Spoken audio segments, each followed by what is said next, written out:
willing to sacrifice your life. This is row 1, seat 1. Well, this is nice. When did we start doing this?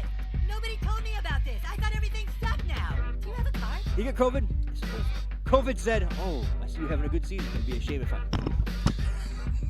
I knocked over the microphone for those listening and not watching the video. I'm going to, okay? Tatum, I love you. Can't wait to see you, all right? Luck is for dudes. Oh, there is no one on that Broncos team that I love more right now than Von Miller. That man is an absolute goddamn legend. He could come into my house and fuck my wife, and I would say, thank you very much, sir. Man to man, I don't know. The mayor of New Orleans basically came out twirling the umbrella like, fuck Drew Brees and his wife. Who'd you rather have sex with? We would be. I'm an island boy. I'm a just island boy. I picture That's it. Joey now on every Sunday watching Teddy Two Gloves, like that SpongeBob meme where he's like dried out with the eyes fucking like bloodshot. Like, Ooh, yeah. That's the stuff, baby. What the fuck are you doing, Phil? Walk, walk. Ooh, yeah. That is the stuff, baby. Thank you all for joining us. It is another episode of Row 1, Seat 1 right here on Joey Fats Radio, live on the one, the only, the New Bedford Guide. Thank you all for joining us on this absolutely glorious Tuesday evening here in the New Beige. Yep.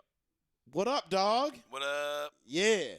So we out here. Oh, I should probably start the Mixler stream. There we go. The Mixler stream is up, and welcome to all of our listeners on Mixler. Thank you all for joining us. Joey Fats Radio, Row 1, Seat 1. I am your host, Joey Fats. With me tonight, please. What up? What up? Sean couldn't make it. He was too embarrassed by the Celtics getting blown the fuck out the other night. And he said, "Fuck that shit. I'm not coming in." Just kidding. He actually had his day job. It called, and he had to make sure he pays the bills. So Gotta do that. it is what it be, bro. So we're here with you, hanging and banging.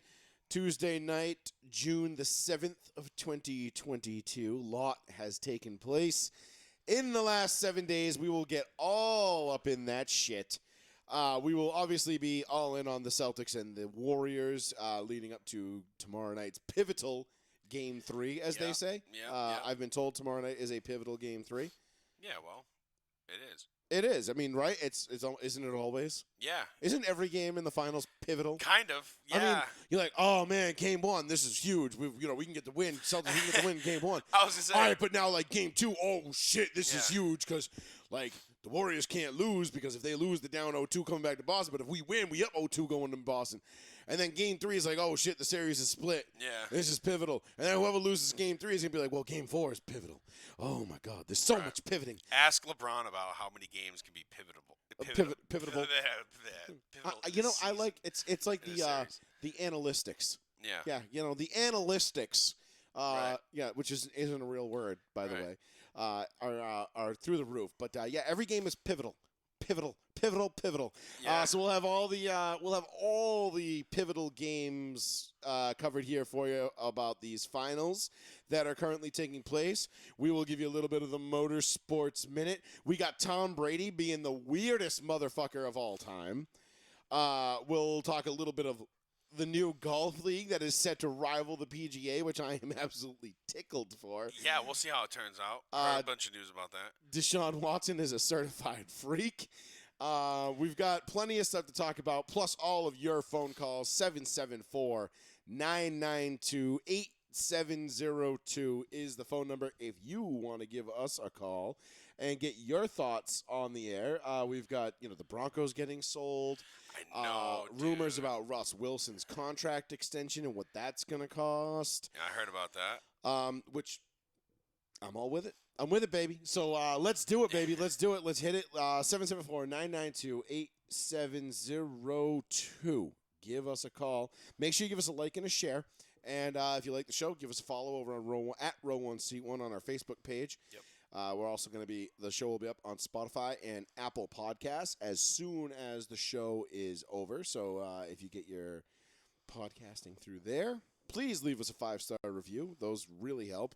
And if you could subscribe to us as well, that also helps because listens don't count, but subscriptions do. Yeah. Which is a really weird thing. So we're gonna try to try and get those numbers up because I want to be able to tell Sean that I want to be able to dangle a carrot in front of y'all's face and say, well, if you don't play, you don't.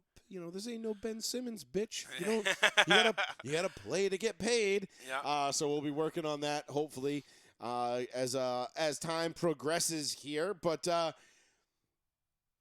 let's dive into this. Let's just get ready. What did we want to lead off with? What was our lead? Do we want to do golf? Do we want to do basketball? I mean, I think we should just go right into the basketball. Yeah, go right into the Celtics. I mean, let's get right into the Celtics and the Warriors. Another terribly controlled game by the Celtics. I mean, turnovers, man. It's no secret. I shouldn't even have to say it. You know what I mean? It's no secret. The turnovers are killing them. It's just control the fucking ball, man. Control the ball, and it would also help if you stopped letting Jordan Poole hit 39-footers at the end of the third quarter. That might help. Might go a long way towards getting you guys into a better position to win. But let's go back. Let's rewind because a week ago tonight we were sitting here on the precipice of Game 1, which we hadn't seen yet because the finals kicked off obviously Thursday night. Right. Thursday night, Game 1, the Celtics had an absolutely just majestic comeback. I mean, there is nothing. Right. Let's not mince words. I'm going to set my haterism aside here for a second. Wow. And I'm just going to call it what it was. It was brilliant choking by the Golden State Warriors. I mean, just the best I've ever seen. Yeah. I haven't seen anyone choke like that since Mia Khalifa and Deshaun Watson's apartment, which we will also get into. Yeah. However, hey, you can't prove that. You can't prove that shit. But seriously, that was it was equal parts choke, equal parts great comeback. I mean, the Celtics, did they miss a 3 in the fourth quarter? No, I think they banged. I think they missed like 2, maybe 3. Yeah, their percentages were stupid high. I mean, Al Horford goes 6 for 8 from behind the arc. Yeah. Derek White, who I kept calling Danny White the whole time, just to be disrespectful, went off. I mean, it was one of those victories for the Celtics where like everything broke right, everything went well. And the Warriors kind of found themselves with their pants around their ankles in the fourth quarter. I mean, when you get outscored 40-16, yeah, that's in crazy. Any NBA and they were up by what, 18 con- at one point? They were up by 17 or 18 at one point? 14, I think, was the max. No, I think it was more than that, wasn't it? No, I think it was only like 13 in the third or 14. Or something. Because I remember when I left work, when I left, I was on my final round. I peaked at a score, and the Warriors were up 14. By the time I got to the ad gate, I had my buddy who was a Celtics fan walking in for his shift, flipping me the bird and telling me to go fuck myself because obviously I said Dubs in 3, and it was looking like that was going to be the case. I didn't even put the game on the radio. I got home, and I'm going through Facebook, and I'm like, what the fuck is everybody so stoked for? I'm like, what the fuck? Like, why is everyone all gassed the fuck up right now? What is going on? And I hit Google, and I hit the app, and I see the score, and I'm like, what the fuck? Yeah. I was like, I was baffled. I was beside myself. I was floored. I could not believe my lying eyes. Right. And then I saw the numbers for the fourth quarter, and it was the Celtics outscored them 40-16. I'm like, they scored. Oh, wait, hold on. They scored 40 points in a quarter? Yeah, that's pretty amazing. I'm like, hold up. I'm like, this is the same Celtics team that I just watched like struggle to beat like a wounded Miami team that can barely score, right? I'm like, am I on Planet Delusional right now? What is going on? And I watched the highlights of the game. I went back. I watched, went through Twitter, checked everything out. And I just texted my buddy, and I was like, dude, what the fuck happened? He's like, bro, the Celtics didn't miss in the fourth quarter. He's like, straight up, if they squared up from behind the arc, it was nothing but the bottom of the net. He's like, I have no explanation. And I was like, okay, fair enough. Because I did say before the series started, this time last week, that's what I was afraid of. That if Golden State was going to lose a game or two, it was because the Celtics were going to go off. Don't take my word for it. Listen to the audio, which I have queued up right here.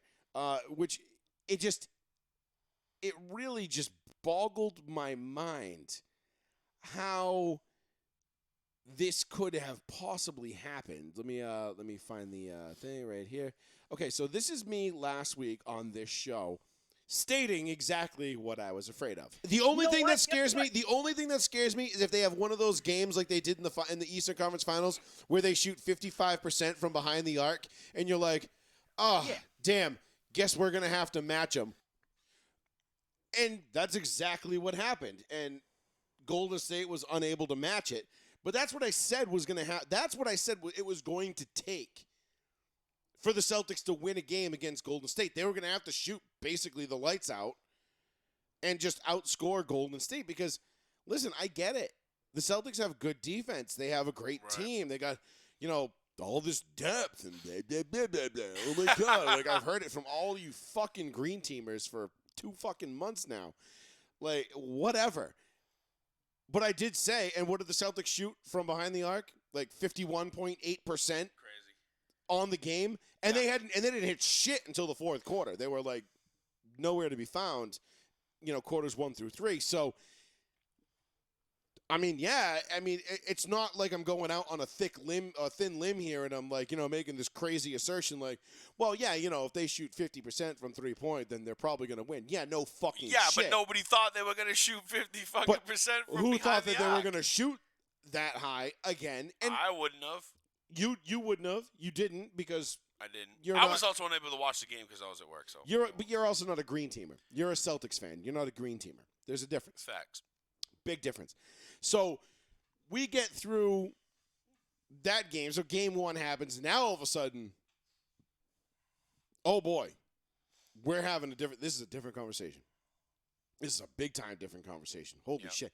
If they can go into Golden State and just win a close game too, keep it close, be in it at the end, have Golden State on the ropes.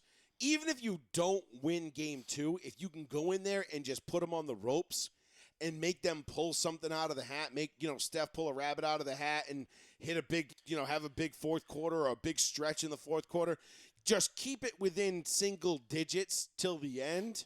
I know. Then you're sitting there looking, going, okay, the Celtics are the better team. They are the deeper team. They're the more prepared team. Ime Udoka has these guys believing that they can go into Golden State and win this game. The ghost just opened up the door to the fucking attic. So can you go close that real quick? Yeah.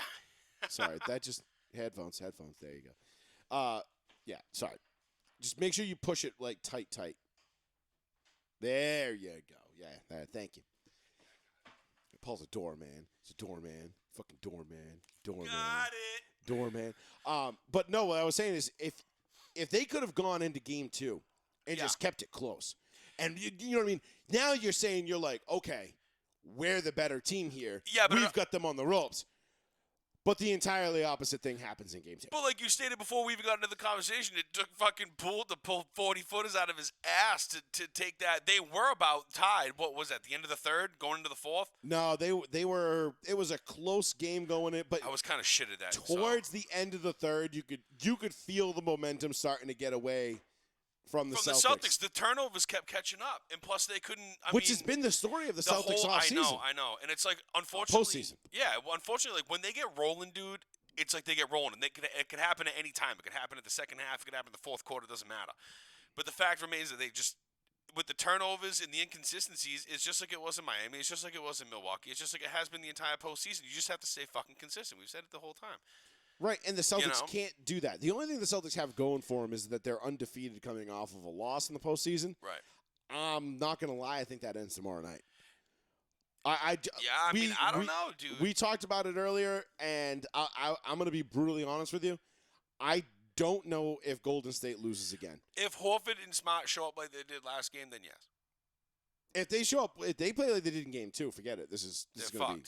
Horford didn't show up. Smart didn't show up. It was all Jaylen Brown and Tatum, and they did what they could. And of course, and everybody, and then then there's the whole dynamic. The thing is with this Celtics team, is that they've been very fortunate throughout the playoffs.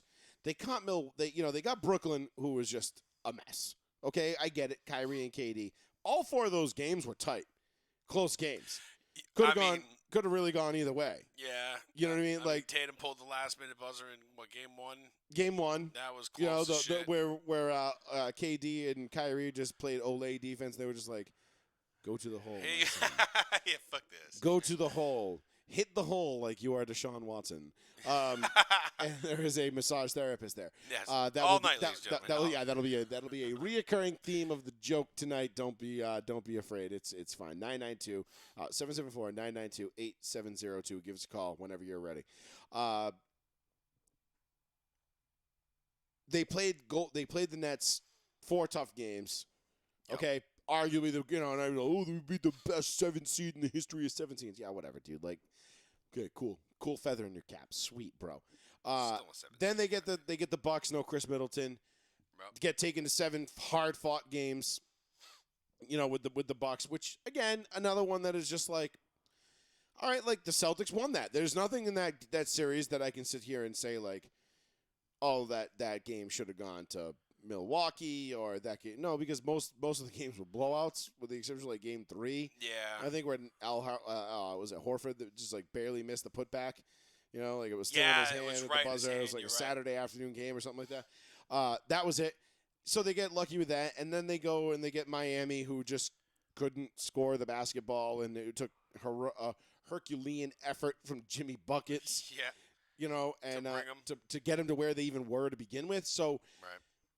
Look, I think for the first time this postseason, the Celtics are playing a team that is as complete as they are in terms of health, in terms of skill, in terms of coaching, in terms of everything. And yeah, I mean the veteranness of the Golden State Warriors plays a big factor. They've been there. This is their sixth finals in 8 years. It's like normal for them. This is what they do at the end of the season. Yeah, right, exactly. This is just they're kind of like, oh right. Here we are again. Yeah, the regular season formality, and here we are. So, right.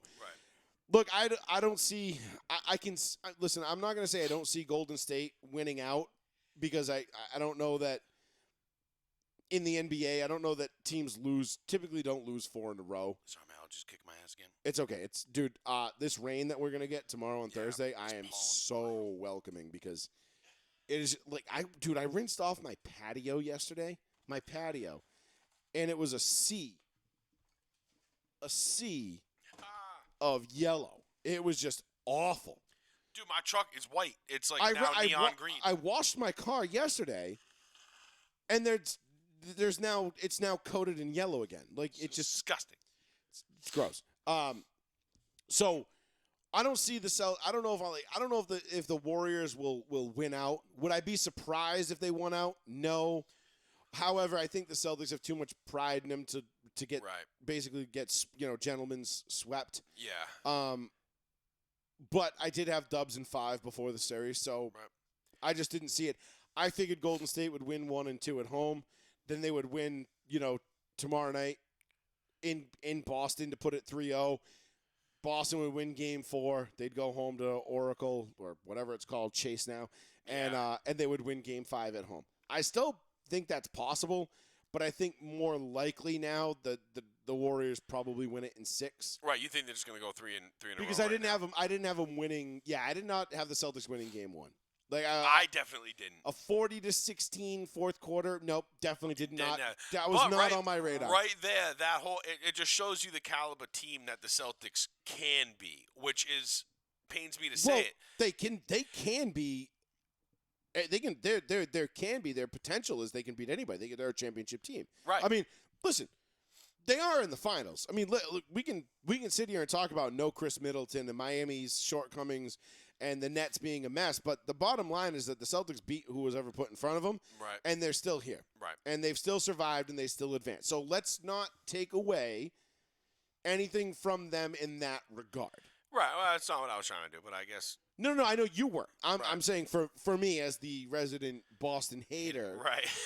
I'm not taking away from what the Celtics have accomplished so far. I mean, I'm just stating the facts. Like, look, if Chris Middleton plays in that Milwaukee series, Milwaukee probably wins in 6. Yeah, it's probably a different story.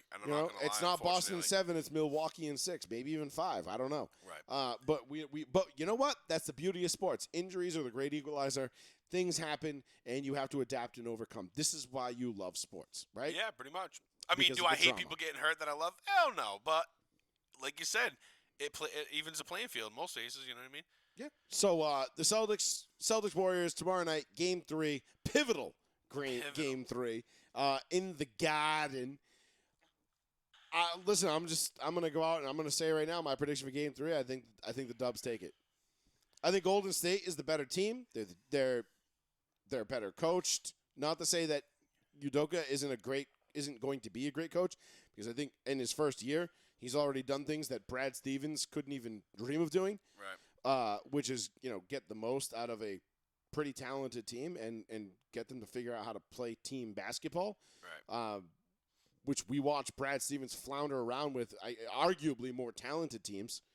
And granted, they ran into LeBron, and they had that one time against Miami when Miami switched to like a DYAA level defense, and the Celtics just were like, "Wait, what? What is this? Like, they were like, Dumb it down, guys. Yeah. What zone defense? How do you beat a zone motherfucking defense? But they were less mature back then. But nonetheless, Udoka's done a great job. I can't say anything bad about him. However, Steve Kerr. I mean, especially if he curbs the crocodile tears and the pounding the table and the end gun violence. I love how they have an end gun violence T-shirt on, but they're also simultaneously wearing masks on the sideline. Like, it's like, man, you are just all about the virtue signal. Huh?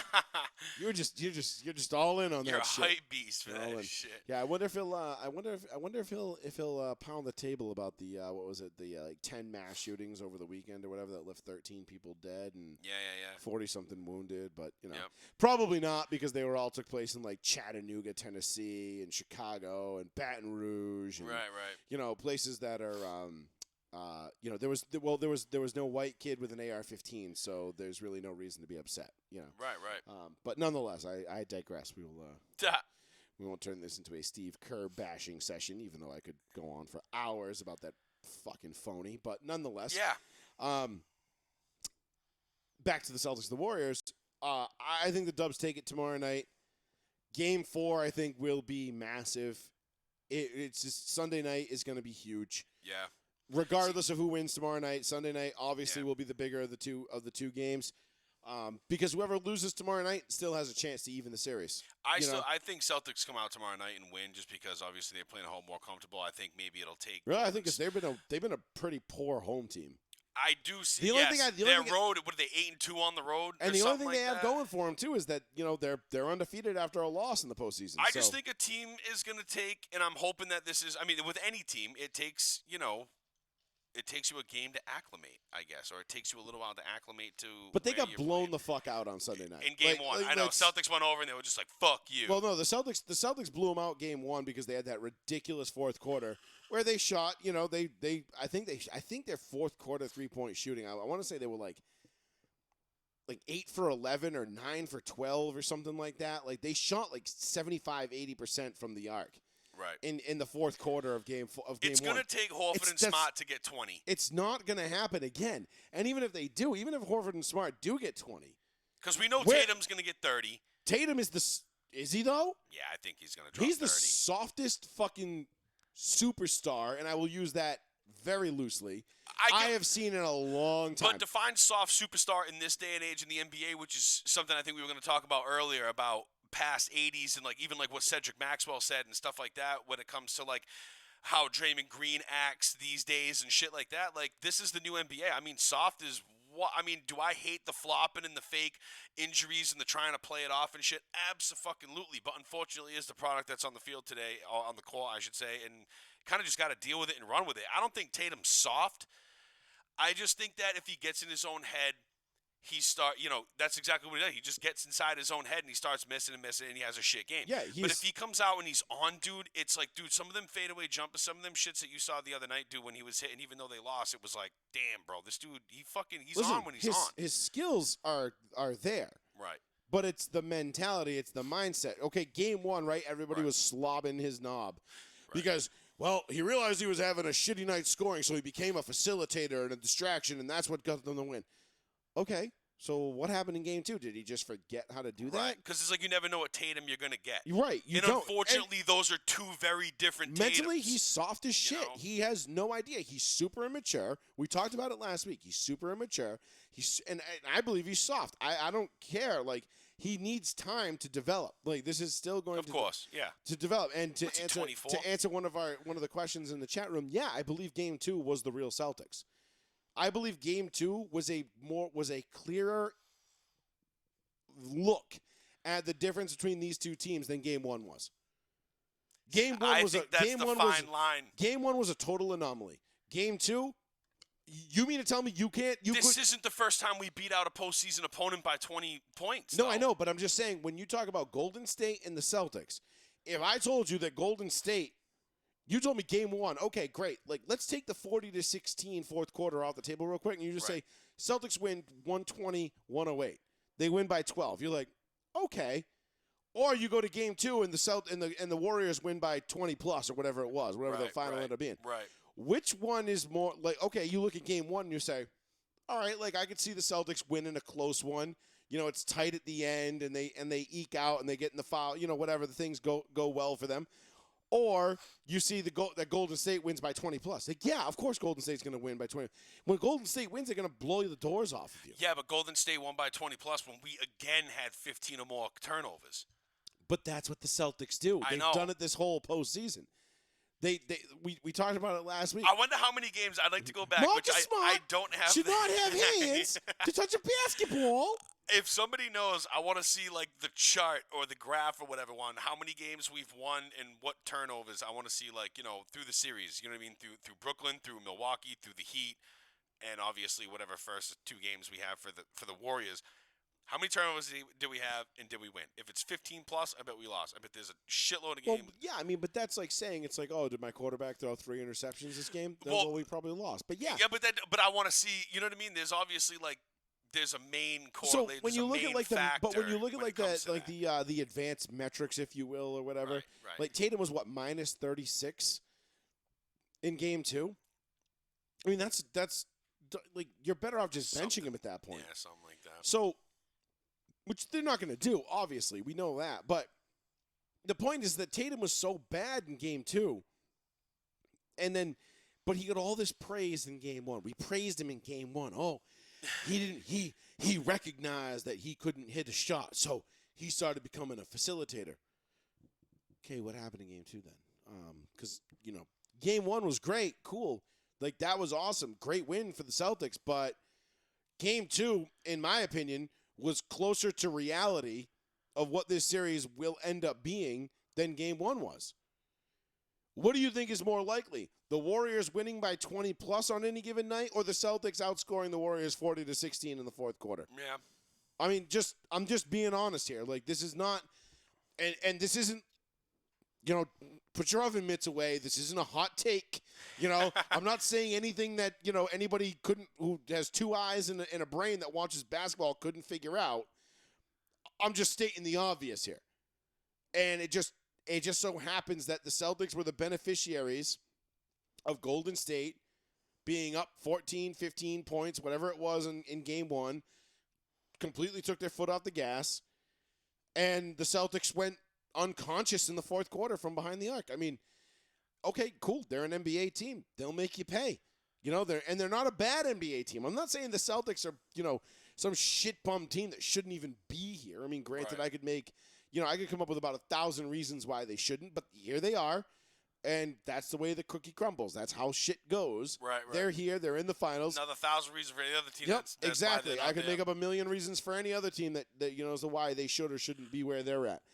That being said, I think when you look at it and you really break it down, and if you're really, truly honest with yourself and you take your green-colored glasses off, Game 2 was a closer indicator of how the series will go than Game 1 was.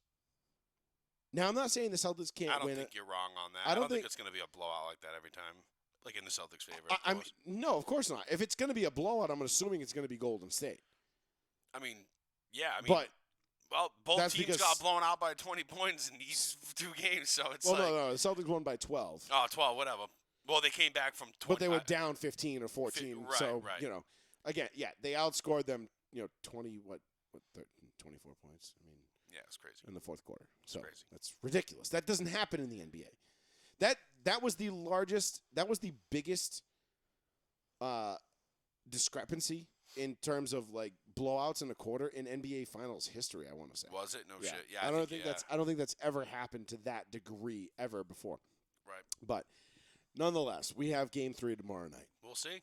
A pivotal Game 3. Yeah. And then there will be a pivotal Game 4. And then probably a really pivotal Game 5 because, oh boy, regardless of what happens between now and then, Game 5 is going to be fucking lit. What day does that fall on? So it'll be Sunday, so probably Thursday again. Damn. I'm going to miss all these, dude.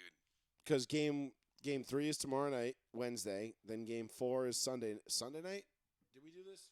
We did this last I don't know if we checked this. I could probably just go ESPN and look at it because I know it's already all laid out, like until if necessary, blah blah blah.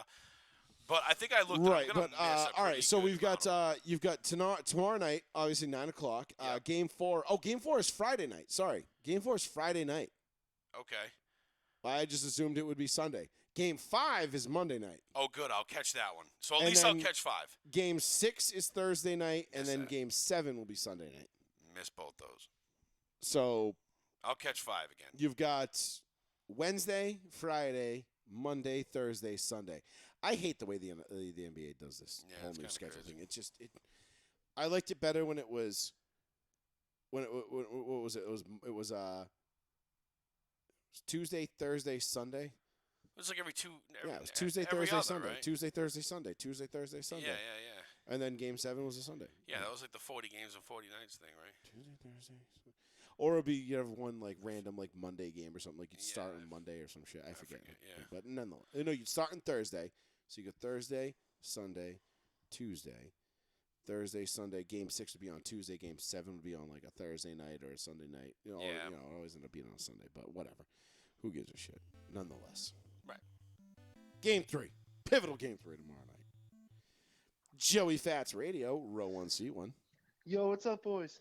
What up? What's going on, kid? What's cooking? Yo, Paul, I got a quick sale-off comment question for you. Yeah. What up, dude? Old one or new one? Ooh, I like the old one, man. I'm taking old one all day. Awesome. Yeah, I'm taking old one. The new one's kind of fancy. I know they got growing pains, but I gotta go old one too. I know. And you know what? I'm sitting on the side of the bar the other day, and I'm looking out through the windows, and I'm like, man, it'd be really nice if I could actually see out the windows instead of like 17 staff members standing in the way, which is weird to complain about because usually places are understaffed, but it's just like, okay, sail off. Like, we get it. If places are understaffed, you're trying to do the exact opposite. Like, why is there 7 people behind the bar? Oh my But God, I'll it's take the hilarious, old one dude. any day. It was more homey. You know what I mean? More. Yeah, it was just more like well, homie, perfect, dude. Yeah. I'll be checking it out probably not tomorrow, Thursday or Friday, but Yeah. Saturday, Sunday, you Monday, were or a sale-off Tuesday. I will guy. definitely be down there one of those Yeah. nights. Food's fantastic. I'm glad they changed the menu, but that's literally all they needed to do to that place was just change Yeah. the menu, and it would have been fine if they Yeah. just left it. Shout out to my boy, Big Digger Nick, Yeah. HNIC. Yeah, over at the sale off. No, that's nice. But yeah, how'd you like it? What's your take on Yeah, it? what are your Yeah, thoughts I'm on a- that? Because I- it's a trip for you to come down here now. You know. I used to love Salem because I grew up over there in Dartmouth, so like it was just so easy. You know, you go out there, you see Dartmouth kids and stuff, and Bedford kids, like it was just easy. Yeah. Now yeah. it's like I got overcharged. I didn't really complain, but like I think they just was a mistake. I would think, but like it was Right. just expensive, dude. It's an expensive place now. Yeah, I know. I was looking at some of the menus. I was like, damn, like they're I trying heard- to keep up with Luna Moss and all that other surrounding stuff. Yeah, Jesus. Village Market and Little Moss and the Bass and everybody else. It's Right. like, oh yeah, I mean, listen, man, you want to go to Paid Down, you're gonna pay Paid Down prices, right? Yeah, just Oh because my 4 God. out of 5 cars drive around a Porsche, they can charge up the Yeah, ass. It's fucking, like, Jesus. it's Padanoram, baby. Yep. That's what happens. Fats, why can't the Celtics? They can blow a team out of the water if they're down 0-1 or 0-2. Why is it once they get ahead, do they just think they're cool and stuff? Why can they never play well when they're doing up in a series You or know, doing well? We were praising Udoka about and everything he's done as a head coach so far this year, and basically getting over the Brad Stevens hump. that would be the one drawback was like, okay, how do you convince these guys after they've won a game that they haven't won a game? Because that's the thing. Like every time they're undefeated after a loss, I believe, right? Yeah, they haven't lost 2 straight yet. Yeah. But they, like, okay, look, like we won one in Golden State. Like, let's keep our foot on their throat and let's get 2 because we come back to Boston up 2-0. Oh man, now we're singing a whole different fucking tune. Yeah. I know. I just don't get it. There's so I know it's not just all Tatum's fault because Horford's smart and whoever else didn't didn't score a ton either. But it's exactly true. They're gonna get over that or they're gonna fall short this year. And you know what? And Joey Fats's boy LeBron's got something up his sleeve, so it's not like they can just go back and win. Goddamn next year. right he does. Might wait till Donovan Mitchell's in LA next year and everybody's gonna be like, fuck! Wow. Yeah, they're gonna figure it out. Is there any chance they can win 2 straight in Boston, or you think they'll just leave 2 tied again? They'll fuck it up. Wait, do you mean is there any way that the Celtics can win 2 at home? Yeah, exactly. Yeah, I think they can. I just don't know that they will. I just think Golden State is a better team. I think they've got the better head coach. They've got the experience. They've got the better players, in my opinion. I don't care about depth in their bench and all this other shit. Everybody's sitting there railing around about how, the Celtics are deeper, and after game 1, they're deeper, they're better, all this shit. And then they come out and they just get blown out of the fucking water in game 2. And it's like, how's all that depth working out for you now? Like, I don't give a shit about depth. Give me a great starting 5 any day of the week, especially in the finals. And, I mean, look, you're going to have your guys like your Derek Whites and your Peyton Pritchards are going to have to step up at some point. But for every one of those guys, there's a Wiggy or a Poole or, I don't know. There's guys that like there's a Looney. There's guys that the Golden State Warriors have that they can answer you with. And then when you couple that in the fact that this is their 6th finals in 8 years. I'll say there's a reason why they've been there 6 out of 8. I'm looking at the teams that they've lost to, and they were up 3-1 on LeBron and Kyrie. They lost that series, and then they lost to Kawhi and the Raptors. Right. I don't see the Celtics on the level of either of those 2 teams right now.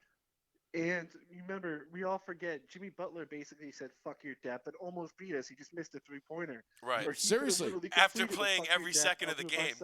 Yeah, if Jimmy Butler hits that 3, we might not even be having this conversation. This would be a very boring show, actually. Yeah. I'm actually, selfishly, I'm glad the Celtics won because it gives us something to talk about for the next 2 weeks. Right. You know?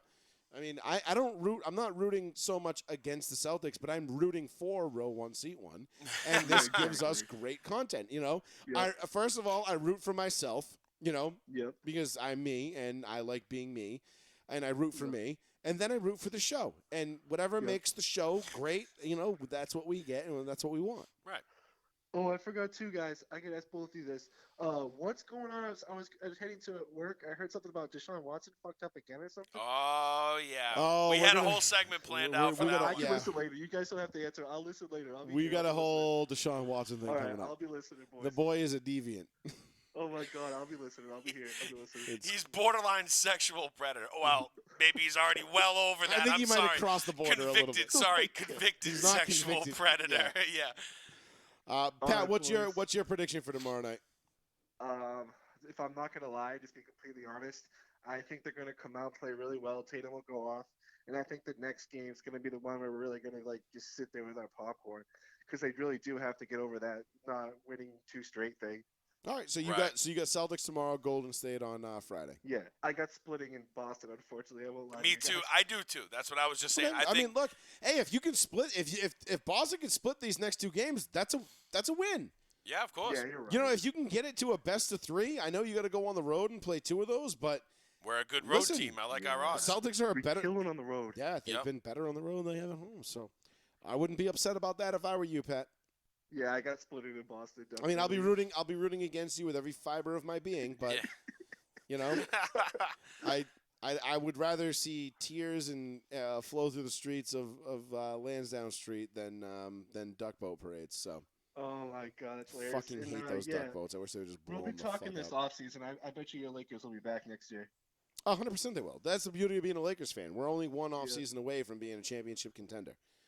Fucking A. You know, and Our especially boys- when LeBron James is already on the roster. Oh, and that Anthony Davis guy, I know he's hurt a lot, but yeah, we got him Yeah. too. Don't get Kyrie. For the love of the Lord Jesus, don't get Kyrie. I don't know. I heard about talks maybe or something Listen, like man. that. I'll tell you what. Whatever is good for the purple and gold is good for Fats. So Okay. I'll take it. But yeah, Kyrie would be. I mean, listen, if there's one guy that can keep Kyrie in check, it's LeBron. That is true. He's the only one to do it so He's far. Papa. Oh, and I gotta listen too, because I'm not liking this. Tom, you guys are making fun of Tom Brady. Oh, Yes. we got Yeah, video. just We got video proof that Tom Brady is an absolute fucking abject weirdo now. Yeah. I mean, this is going beyond him kissing kids on the mouth. Yeah. This He's a one's weird good. guy. I mean, He's listen. He's a either weird man. he's either a weird dude, or he is all in on the salesman thing. He Yep. eats strawberries. That guy's a freak. Yeah. Wait, who doesn't like strawberries? I seriously, I've never met anybody in my life that doesn't Yeah. like strawberries. Didn't you refuse to eat one on Airwatch or something? Yeah, Like a lemon no, I don't remember. I don't know anything about a banana, but I mean, he strikes me as the guy that would eat a banana and then look you in the eyes while he did it.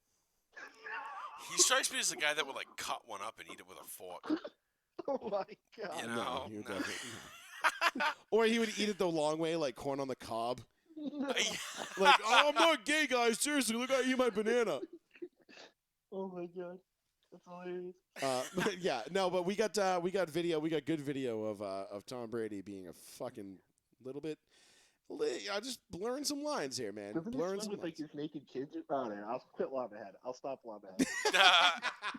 I didn't help my case here. I should have said that one. It's okay, Pat. We still love you. All right. Tom Brady probably is weird, but I'll be listening, boys. You guys have a good week. Pat, All thanks right, for the call. you We'll too. talk Thanks, to you next man. week. Good to see you, bro. Later, boys. 774-992-8702. Great call. Thanks, Pat, for the call. We appreciate it. Love Pat. Oh, look at this. Right on the heels of that one, we got another one. So, Joey Fats Radio, row one, seat one. What's up, brother? Durant. Yo, what up? What's happening? Oh, you know, we're all over this Celtics Warriors series, man.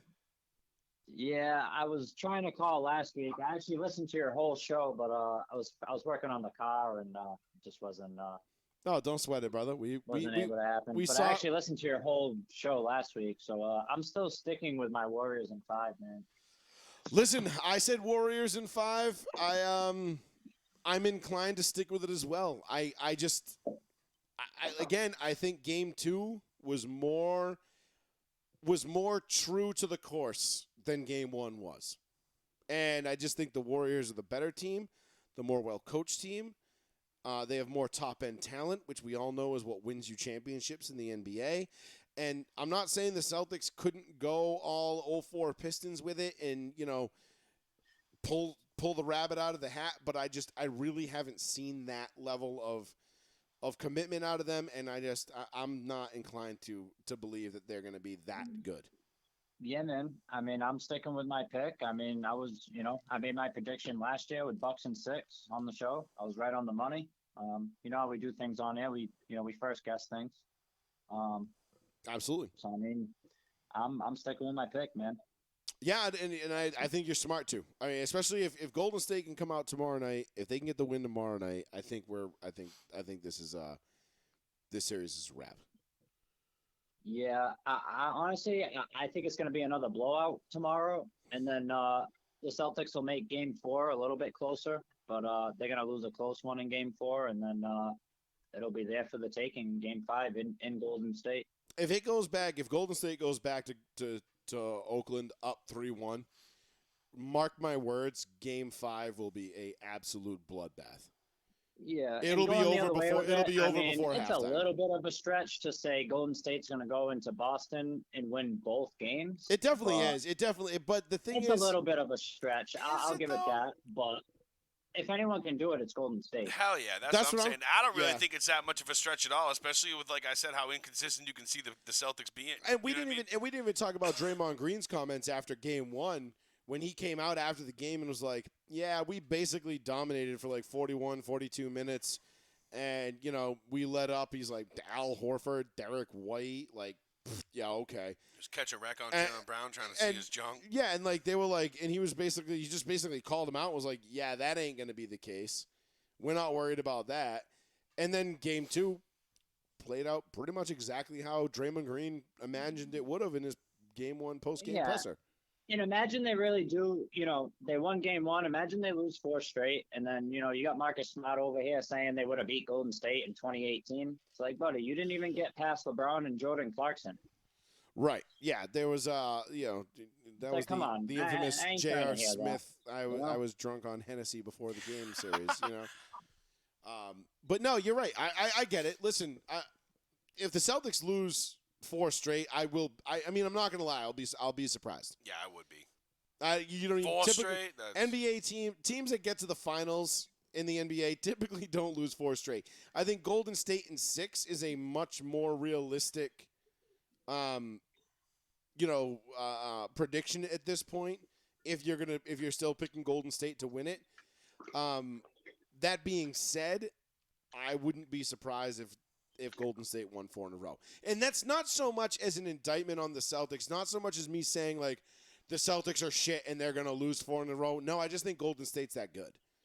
Like, Golden State is good enough to win 4 straight against a team like the Celtics. It's not saying the Celtics are bad. I'm being dead serious. I'm not even trying to, like, clown or shit on the Celtics right now.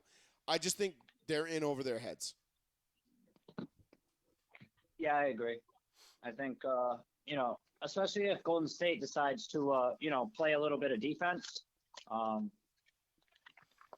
they got pretty physical with them last game. Yeah, they did. They started getting held pretty them to physical what? last Was game. it 88 points? I mean, I know the bench came in fairly early. Yeah, they sat Tatum, they sat Brown, they sat everybody. They were like, well, and not only that too, but I think Curry didn't play for most of the fourth quarter. Yeah. I kind of thought that was a little bit too much time to throw in the towel, but because crazy things can happen in basketball. But that's kind of my thing. I feel like is that not been like kind of like the theme of this postseason though, like where it's just like, all right, we're down 15 in the fourth quarter. Fuck it, let's Time get to on. go T-Mac with it. Yeah, let's go to the next game. Like rather than just like fighting and scrapping. This is the finals, I know. Man, I've seen 26-point leads get blown. I mean, I've seen multiple times. It's not like I've watched LeBron score the last 24 points of a game against the defending Eastern Conference champions in Detroit. You know what I mean? Like and win series. Like I've seen chase down blocks and steals, and I watched the Lakers blow a 24-point third quarter lead to the Celtics. In a finals. Like I watched Chris Paul on game 1 of a playoff series. I can't remember who they played, but they were down 26 with about 6.5 to go, and they came back and won. It was just... I mean, it happens. It definitely happens. I mean, this is why we love sports. This is why we watch, because we're waiting for the unpredictable, the incredible, the thing that shouldn't happen, and we're waiting for the 28-3. Always, right. You know what I mean? Like 28-3 is always there. It's always possible. If it's happened once, it can happen again. And I don't know. I just feel like the NBA these days is just not. It's not built like it was even 10, 15 years ago. Yeah, I agree. So I did call to actually talk a little bit about the Raiders. I know you guys brought up the Raiders quite a few times last week.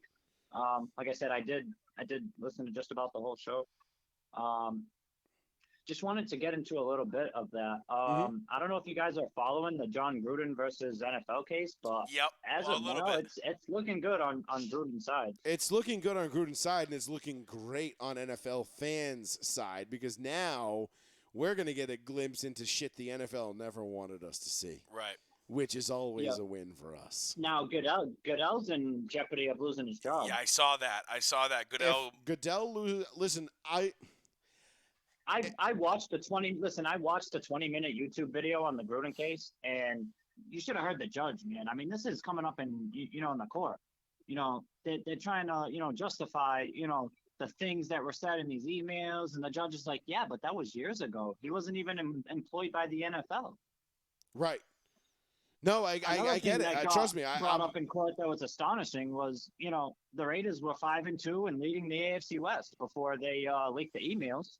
They did it to punish the Raiders. And mind you, which the NFL has been doing. Al Davis, Davis beat the NFL. Yeah, the NFL has had a vendetta against the Raiders and the Davis family for 4 decades now.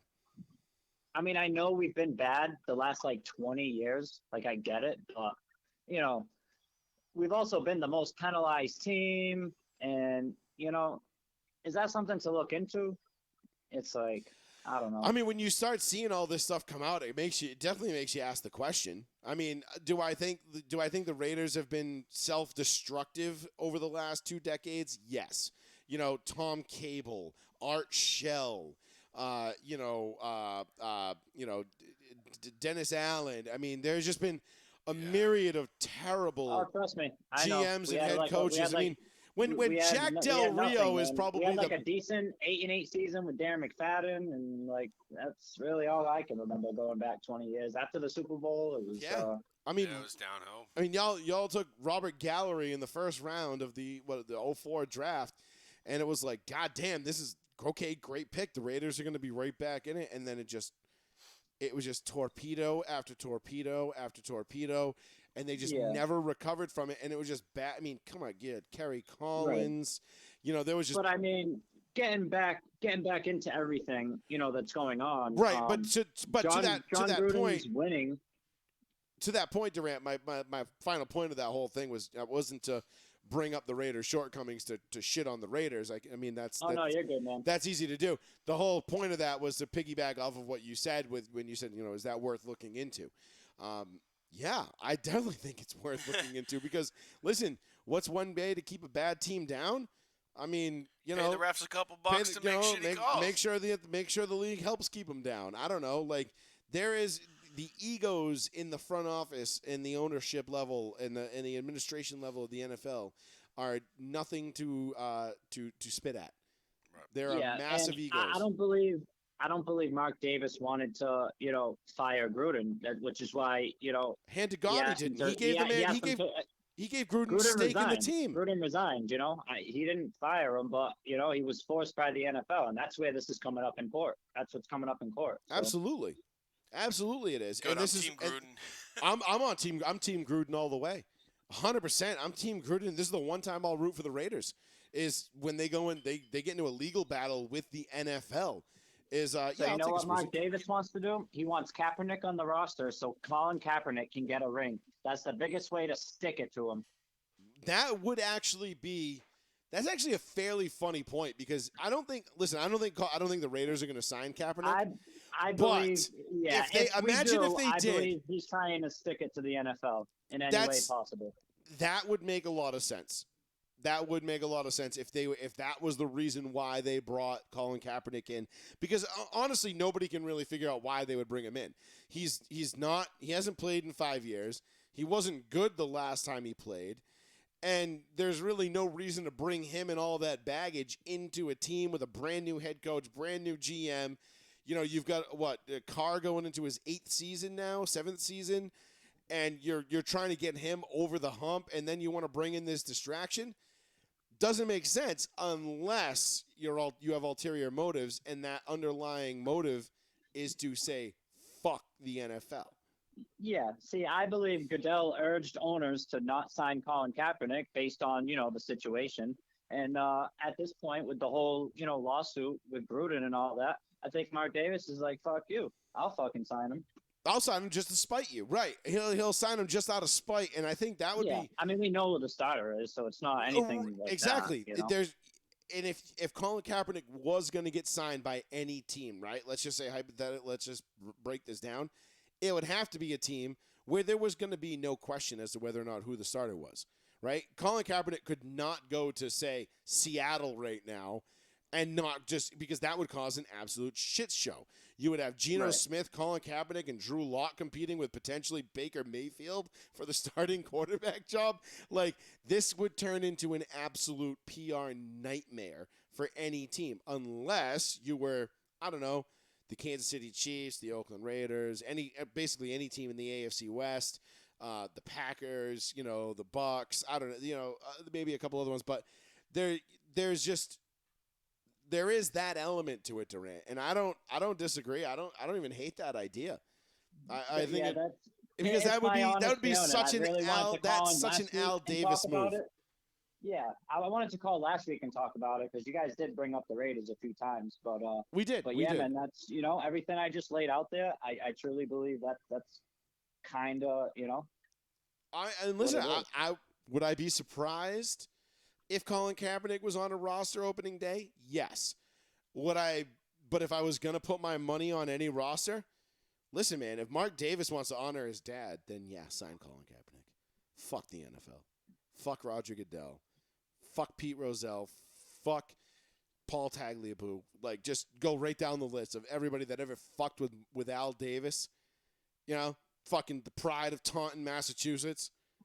Yeah, like they just just win, baby. Like that's all it could be. Fuck yeah, dude. And as a matter of fact, I think I'm now rooting for Colin Kaepernick to sign with the Raiders. Because that would just be the ultimate dollar amount. That's my thing. It won't be. The dollar amount will be the league minimum. It'll be the league minimum. And honestly, at this point, Durant, who gives a shit? The fucking NFL salary cap is fake. It's fugazi. It's not there. Yeah, it doesn't exist. Aaron Donald just got a fucking raise. He didn't even get any years added onto his contract. And Aaron Donald's making I don't know, $1 bajillion now. And it's just like, how the fuck are the Rams going to pay for this? And it's like, well, they figured it out. And you're like, how? Yeah. I mean, I will say this: the Raiders have $25 million in cap space right now, which is third highest in the league. More than enough to sign Colin Kaepernick. The roster doesn't look all that bad. That's all I'm saying. I mean, listen, we'll get into it as preseason comes up. You know, we'll dive into that a little bit more, but you know what I mean, and we'll break down the Raiders. But yeah, I mean, I think they got a lot left to be desired on defense. Offensively, I think they're going to be fine.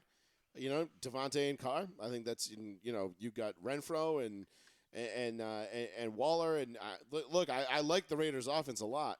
It's the defense and their ability to stop the run. I think that's going to be their undoing. But that being said, we got a whole preseason training camp, all that coming up. And, I mean, shit, bro. We're less than a month away from the 4th of July. We're less than a month away from the 4th of July, which means one last thing I want to go ahead. One last thing I want to say before I head out of here. I'm probably 1 year too late on this one, but remember when I said the Raiders would beat the Bucs in the Super Bowl and put Brady into retirement? Yes. This might be the year, man.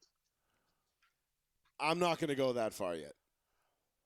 Listen, Derek Carr makes $25 million. This is the year to do it, and I'm going to leave it at that. I mean, I still think the Raiders are a year or two away if McDaniels pans out. Yeah, and I'm not going to lie. And you listened to the show last week. You heard me say on the show last week. If Trey Lance is the guy in San Fran and Jimmy Garoppolo becomes available, I am not 100% sold that Derek Carr is even your starting quarterback on opening day. Yeah, I don't think that's. No, you should think what you're thinking. Because what you're saying is Daniels to the Cutler thing, but I don't think he's going to make that same mistake this time. I would hope not. Ziegler has the final say over roster decisions. I would hope not, because Carr is definitely better than Garoppolo. However, absolutely. And I mean, getting Devontae Adams just assures you that Carr's here to stay. As he should be. It's about as big of a no-brainer as no-brainers go. He played with him at college. It's if that doesn't tell you, then Carr's the guy, without a doubt. I hope so. He should be, and I hope so, because it's going to make – listen, like I always say, the NFL is a better place when the Raiders are good. All right, fair enough, man. Hey, thanks for the call. Appreciate you guys. Of course, brother. Later, bro. We'll talk to you soon, bud. No doubt. Later. 774-992-8702. Paul, what do we want to get into next? I don't know. There's just a little bit of, training camp. Well, no, OTAs, whatever. People showing up, people not showing up. Buckner coming out saying that my homeboy Matty Ice is taking control. Taking control pretty well. Yeah, apparently this past week in practice or whatever, he was, they always say you don't really just get the respect as a brand new guy coming in from another team that apparently, that apparently Matty Ice has gotten with the Colts so far since he's came to Indianapolis. Buckner came out as far as to say that he was not pleased with the way that the Colts ended the practice the other day and ripped them, quote-unquote, a new asshole, which is good to see coming from a guy brand new like Matty Ice, who's been there, done that. He's got the he's got the stats, he's got the years in, he's been there. You gotta love that as a Colts fan. I'm gotta love pumped, that. dude. I want to see the leadership role come in. We've had what 6 Reggie different Wayne quarterbacks? is Reggie Wayne still a wide? Reggie he's Wayne's a wide receivers coach. Yeah. Reggie Wayne went on record saying, "It is scary how much like Peyton Manning Matt Ryan is." Right. In terms of I'm not saying Matt Ryan is going to be Peyton Manning in Indianapolis. Yeah, I know. That's not what I'm saying. So slow the fuck down. Hold up. Wait a minute. That's not what I'm saying. What I'm saying is that he said it's scary how his drive, his ability, his will and want to control the offense is like Peyton's, where Peyton demanded certain levels. I mean, remember what was it? Was it Anthony Gonzalez dropped the ball in practice one time, and Peyton told him to get the fuck out of the huddle because Peyton put a ball on him. He dropped the ball and Pat McAfee told the story perfectly on his show, right? Which he also had a great interview today with Darrelle Revis. Phenomenal stuff. If you're a football fucking junkie like we are, go listen to that. At least listen to that interview. If not, I mean, I'm not going to sit here and I'll pump Pat McAfee's show. He doesn't need me. He doesn't need me to tell you how great his show is. Right. But it was fucking awesome. It was a great interview. I mean, Revis laid it down, basically saying how Champ Bailey passed the torch to him as, like, listen, young blood, like, you the next shutdown corner in the league, man. Like, told him and taught him and everything and all this other stuff. Like, it was a riveting interview. I was literally hooked on every word of that interview. So props to Pat McAfee and the boys. They did a fucking awesome job today with that interview. That being said, my point, what was I saying? You were going back to Pat McAfee, he told the story about Anthony Gonzalez, about how Anthony Gonzalez dropped the ball in practice, and he got kicked out of the huddle, and they ran a play, and the coaches were like, dude, what the fuck? Like, get the fuck in there. And he's like, all right. He's like, Peyton told me to go. They're like, well, he's not the coach. Guy said, get in there. And he said he went trotting back to the huddle, and Peyton just pointed at the sideline. As he was looked him dead in the eyes, was like, no, and just pointed to the sideline. Was like, all right, and just tucked his tail. And looked at the coach, Dungy, whoever. What do you want me to do? And the coaches were like, all right, never mind, just fucking stay. Let him here do what he's got to do. Yeah. But that's that kind of control that Matty Ice is now apparently has over this offense. I mean, if you're the maniac. Or you're Buckner. You're one of those guys on defense, dude. You've got to be like 6 to midnight right now. You as a Colts fan. Yeah, I'm pretty pumped. You've got to be loving what you're fucking Leonard hearing. had back surgery today, too. Oh, D-Len? But they say he should be back for practice. So it's only a minor surgery. I didn't see exactly what it was. I don't like the fact that anybody is getting back surgery on anything, especially the Maniac, who is my homeboy, my favorite player. He's the maniac. But we'll see. Yeah, he's the ultimate. I mean, maniac. we have definitely a team this year that can come out. And I mean, we were going back. Durant was saying something about when he was going back to saying beating Brady in the Super Bowl and sending him into retirement. And I'm not to shit on the Raiders, but I'm just saying, like, I'm a Colts fan. I'm like, man, y'all shouldn't have got past us last year. You know what I mean? In that 1-2, in that 500 stretch we had to go against the Raiders and the Jaguars. If you guys had anybody but Carson Wentz at quarterback, you probably would have. Shouldn't have dropped that game. Probably would have won the division, to be honest. That's what I'm saying. So I'm sitting there and I'm like, man, we're a 10 times better team this year. I'm like, everybody, people sold the Colts short with Carson Wentz, and I mean, they should have. They witnessed exactly the collapses that we shouldn't have had and didn't need, and we had them at the worst times. So hopefully with Matty Ice now controlling the ball and controlling the offense is the things that every player has said, whether it's, Michael Pittman, whether it's Buckner, anybody on offense and defense, and they see the control that he has, it's kind of refreshing as a Colts fan to see somebody come in and kind of just take that leadership role right off the rip and say, let's fucking go, I mean, you got to love it. You got to love it. And this is why I feel like the AFC South, I think, is going to be the Colts to lose. I hope so. I mean, I like it Tennessee. It has to be, dude. I like Tennessee. I like Vrabel. I like everything they've got going on down there. Yep.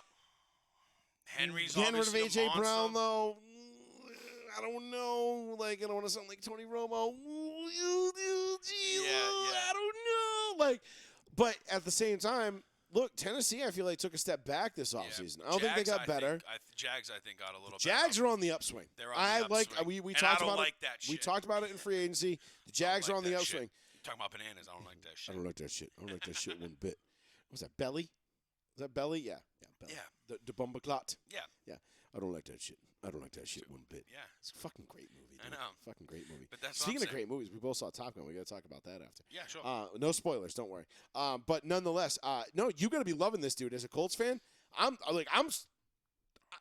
as your brother, I'm stoked for you because I want to see the Colts do well. Yeah. Because when the Colts do well and the Broncos do well, that means January can be really fun for one of us. Football Sundays in the Fats household is good times. Yes, You know, when and the Colts are winning, the Broncos are winning, everything's good. Everything's good. Everything's hunky dory, especially when the Patriots are losing. Yeah, it's the even better. Chiefs are fucking getting butt fucked. The Raiders are fucked. Everything's good. Everything's great. I mean, I think one of those things might happen this year, meaning but mostly with the Raiders getting butt fucked.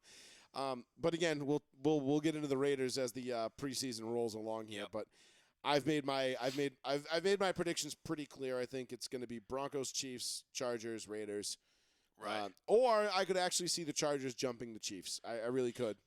The Chargers are getting huge praise. Again, they are, but they're the Chargers, and I'm telling you, bro, Herbert's gonna be. I'm telling you, dude. Watch out for that motherfucker, dude. I know, but they had Phillip Rivers for fucking 16 years. Herbert's different, bro. He's is a he different though? Animal, man. Right, but it's not. It doesn't matter who you are when you go to play for the Chargers. It's like going to play for the Browns. It's just purgatory. No, you think the Chargers are the same purgatory as the Browns? When was I'm the last taking time? the Chargers. When was the last time the Chargers made an AFC Championship game? This is a trick question because I already know the answer. Can you remember the last time the Chargers played in an AFC Championship game? They haven't. Yeah, no, they have. All right, I was thinking. I don't. No, they know. have. No, It was I a pretty big one too. No, I don't. I don't know, dude. 2007 against the Patriots. The Chargers were really? Yeah, remember that was the Phillip Rivers ACL game when he had a busted ACL and LaDainian Tomlinson sat on the bench in the hood and did the whole thing. And Like barely, dude. I was probably 2007. shitted out. Yeah, So that I was the last still barely time the paying Chargers attention. made it to an AFC Championship game. All right, we're talking almost 20 years ago. You know what I mean? At this point, it's 15 years ago. Look, and then the year before that, they were a 14-2. Playing at home, and they were one and done against the Patriots, which set up the ultimate classic AFC Championship game, Peyton versus Brady in Indianapolis, and the 21-3 comeback by the Colts. Yeah. But I digress. Jackson's got it. Yeah, exactly. Yeah, exactly. We're going to the Super Bowl.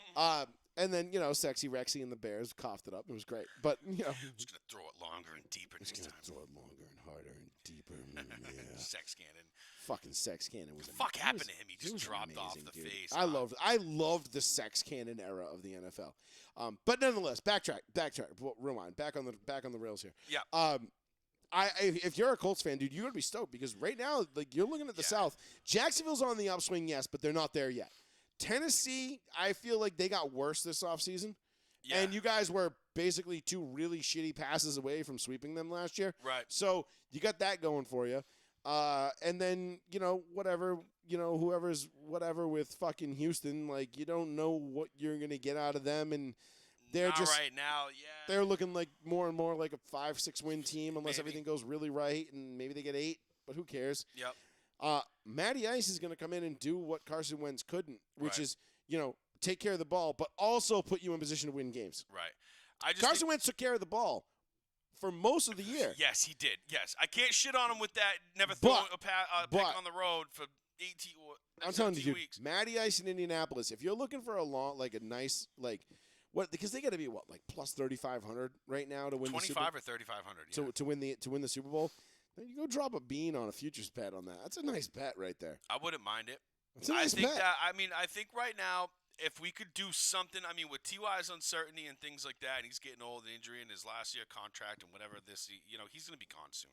If we're going to keep fucking Matty Ice for the next 2-3 years, maybe we got to start looking to beef up the wideout core because I just don't think that Paris Odell's Campbell. still there. I know, and so's fucking Julio. I'm like, let's go fucking. Those will be camp signings. But that's what I'm saying. I'm we're like, now beyond June 1st, where those will be camp signings, and those will be guys that The O-line's built for JT. We got JT. We have a game manager in Matty Ryan. I'm telling you right now, the Colts are going to be a fucking dangerous team this year. especially if Dangerous. Darius Leonard balls out just like he does. If he keeps getting better, you're going to see him with like 7 to 9 picks this year, and it's going to be amazing. I can't wait. I love our defense. You should. I think the Colts are. Nick Foles coming in to back up Matty Ice. So Big if he goes Dick down, dude, Nick. like, what are we thinking? You know what I mean? People probably gonna look at me like, yo, why the fuck are you smiling thinking about Matty Ice going down? I'm like, I'm not, but I just think it's hilarious. But I just know if he does, it's hilarious. we're in good hands, baby. I think we're in good hands either way. I haven't felt this way. Shit, dude. I don't think I felt this way about having a second quarterback. You know what I mean?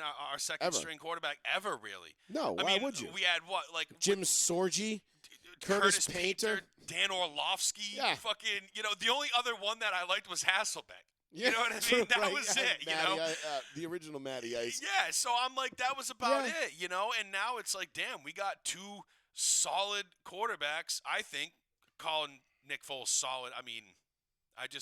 Listen, I said, he's Big Dick he's Nick Big just Dick knows Nick. if Matty Ice goes down in Week 14, Yeah. you're in good hands. I'm taking Nick Foles starting all last year over Carson Wentz. How about that? Without even thinking about all Matty right, let's Ice. pump the brakes. Hold Without on. even thinking No. about Matty Ice, dude. Wait, it would have to be, but it would have to be like a Week 3 injury that put Nick Foles into the starting role, because if Nick Foles comes into the season as a starter, yeah, okay. it's abysmal. It's just we've He's seen it. got to come off It's the not bench. good. You gotta. He's Give me gotta the Shea lefty. Falco that shit. Yeah, give me the lefty. I'm going to the bullpen. Nick Saban going for Tua. I'm going to the bullpen. Sorry, kid. National championships on the line. I need the lefty. Yeah. I know he's not a lefty. I'm not obtuse, but nonetheless, that is what it is. So, Right. We'll but see. You should be stoked, and I am stoked for you because Yes. I'm glad that you and I, for the first time in a considerable number of years, are actually fired up for football season. Not because it's just because it's football season, but because it's like, oh my God, our teams. I'll go nights if I can't transfer and I have to fucking. Our teams have a I'll go chance. nights to get Sunday, Monday. I don't give a shit. Our teams have a chance. I know. We've I got can't a miss chance. this It's going to be season. fucking great. 774-992-8702. Speaking of quarterbacks, we've got another one. One you might have heard of, Tom Brady. You heard of this guy? Anybody? Brady. Tom Brady. Brady. You know The that guy in the fucking standee. The guy in the standee. I am the guy in the standee. So Tom Brady is apparently a fucking weirdo. Not as weird as Deshaun Watson, which we will also get into in a minute. However, yeah, right. but should I dig up? I should dig up that video, the basketball video, of Deshaun Watson. Yeah, I'll dig up that. Oh, video. yeah, okay. Well, it's a short one, but it's just hilarious because It's you're a like, short wait, one. really, dude? So to go into the Tom Brady thing about him being a weirdo, this is as like millennial, like young kid, like why the fuck are you posting this type shit? I've ever seen an not old shit. Can I call them an old couple? Is Giselle and Brady an old couple? Should that be a poll question? Are they an old couple? I kind of think so. I mean, what is he? 40 fucking 2 years old?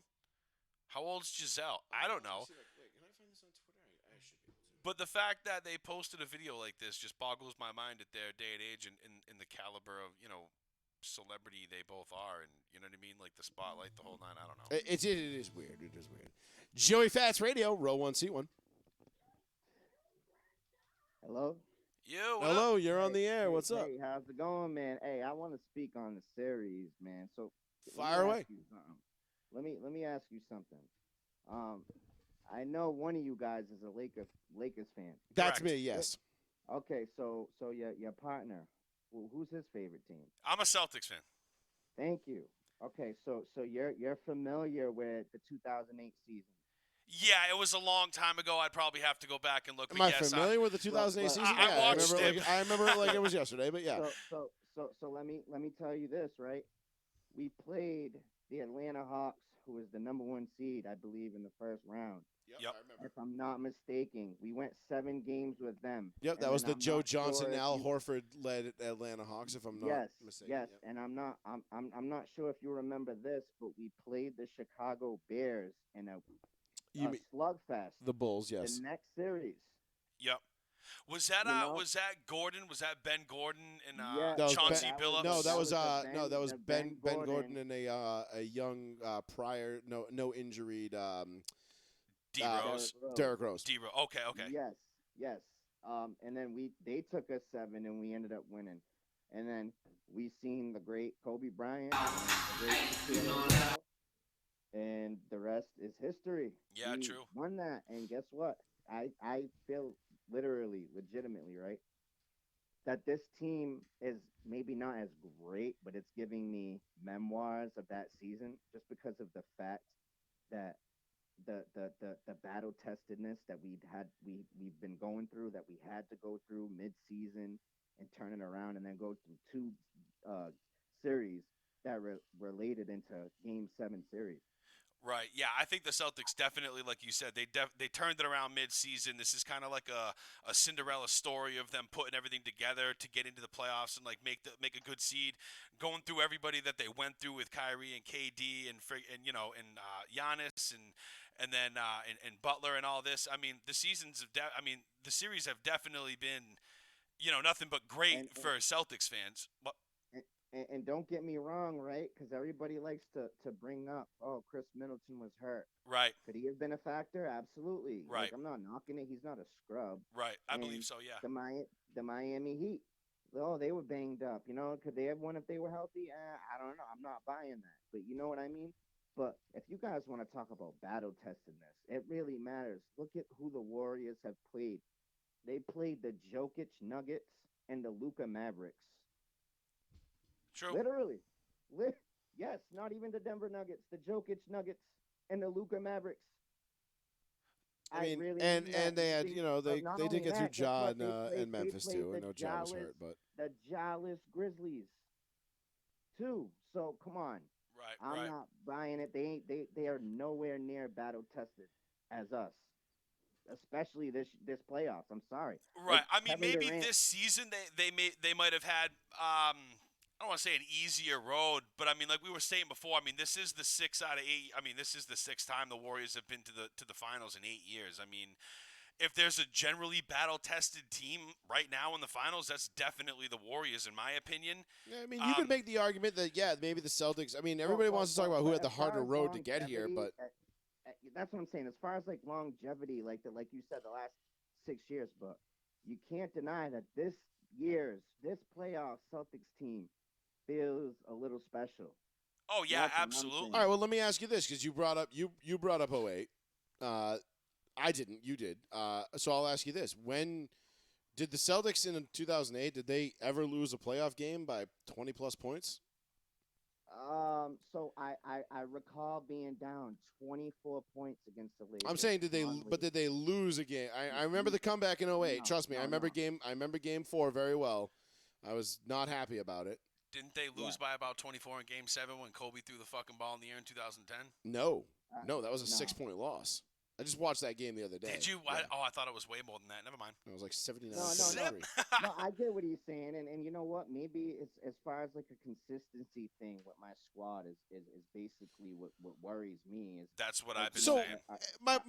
my point is this: defense is legit, but if Tatum can go out there and literally be on for 48 minutes and everyone just follow his lead, we are borderline unstoppable.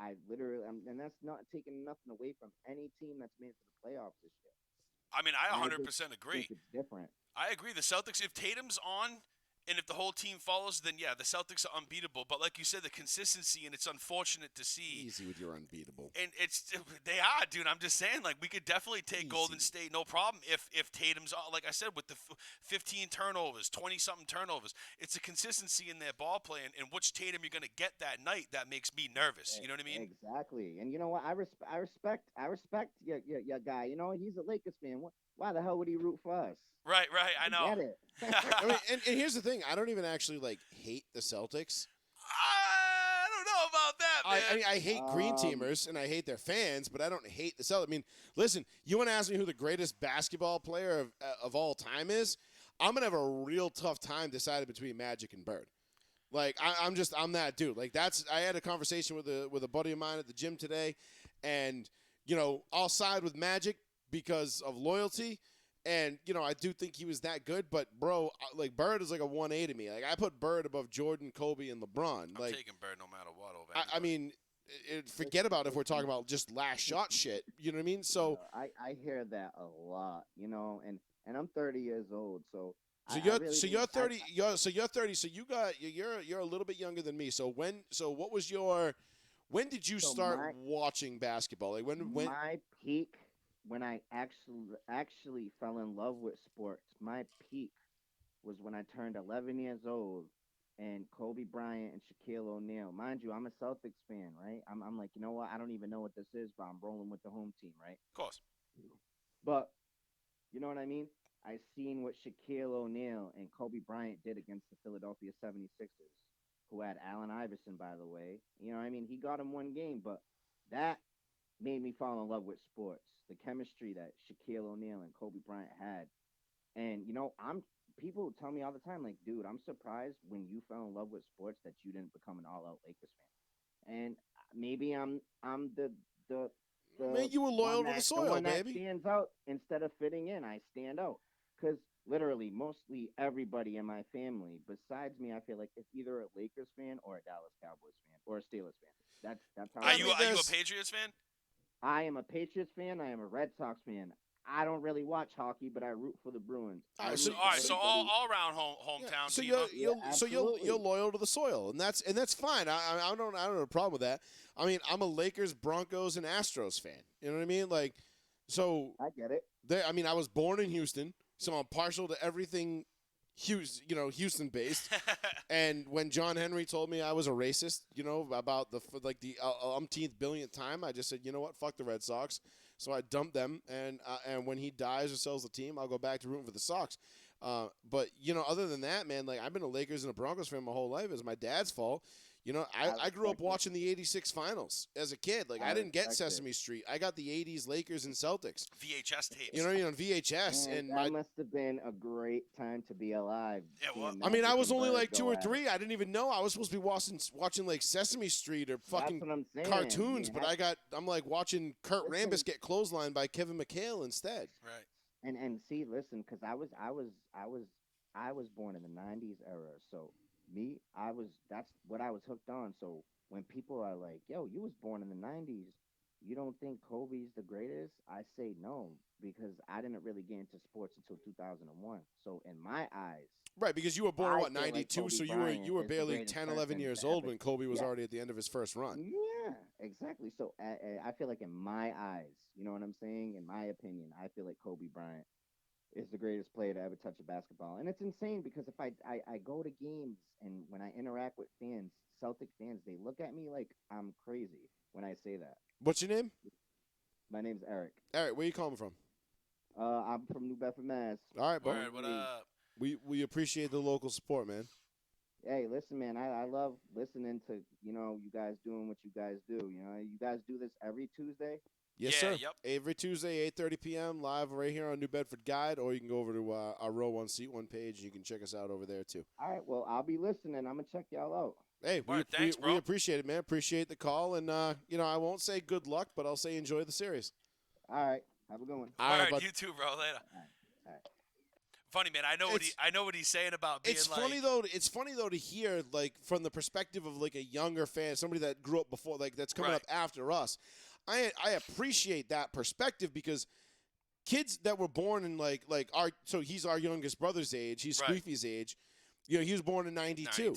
So he didn't get into sports until like one of his first sports memories is probably Brady beating the Rams. Like you said, 2001 was when he started watching. Yeah, like 01. Basketball. So like the Lakers were already in the middle of their three-peat at that point. Yep.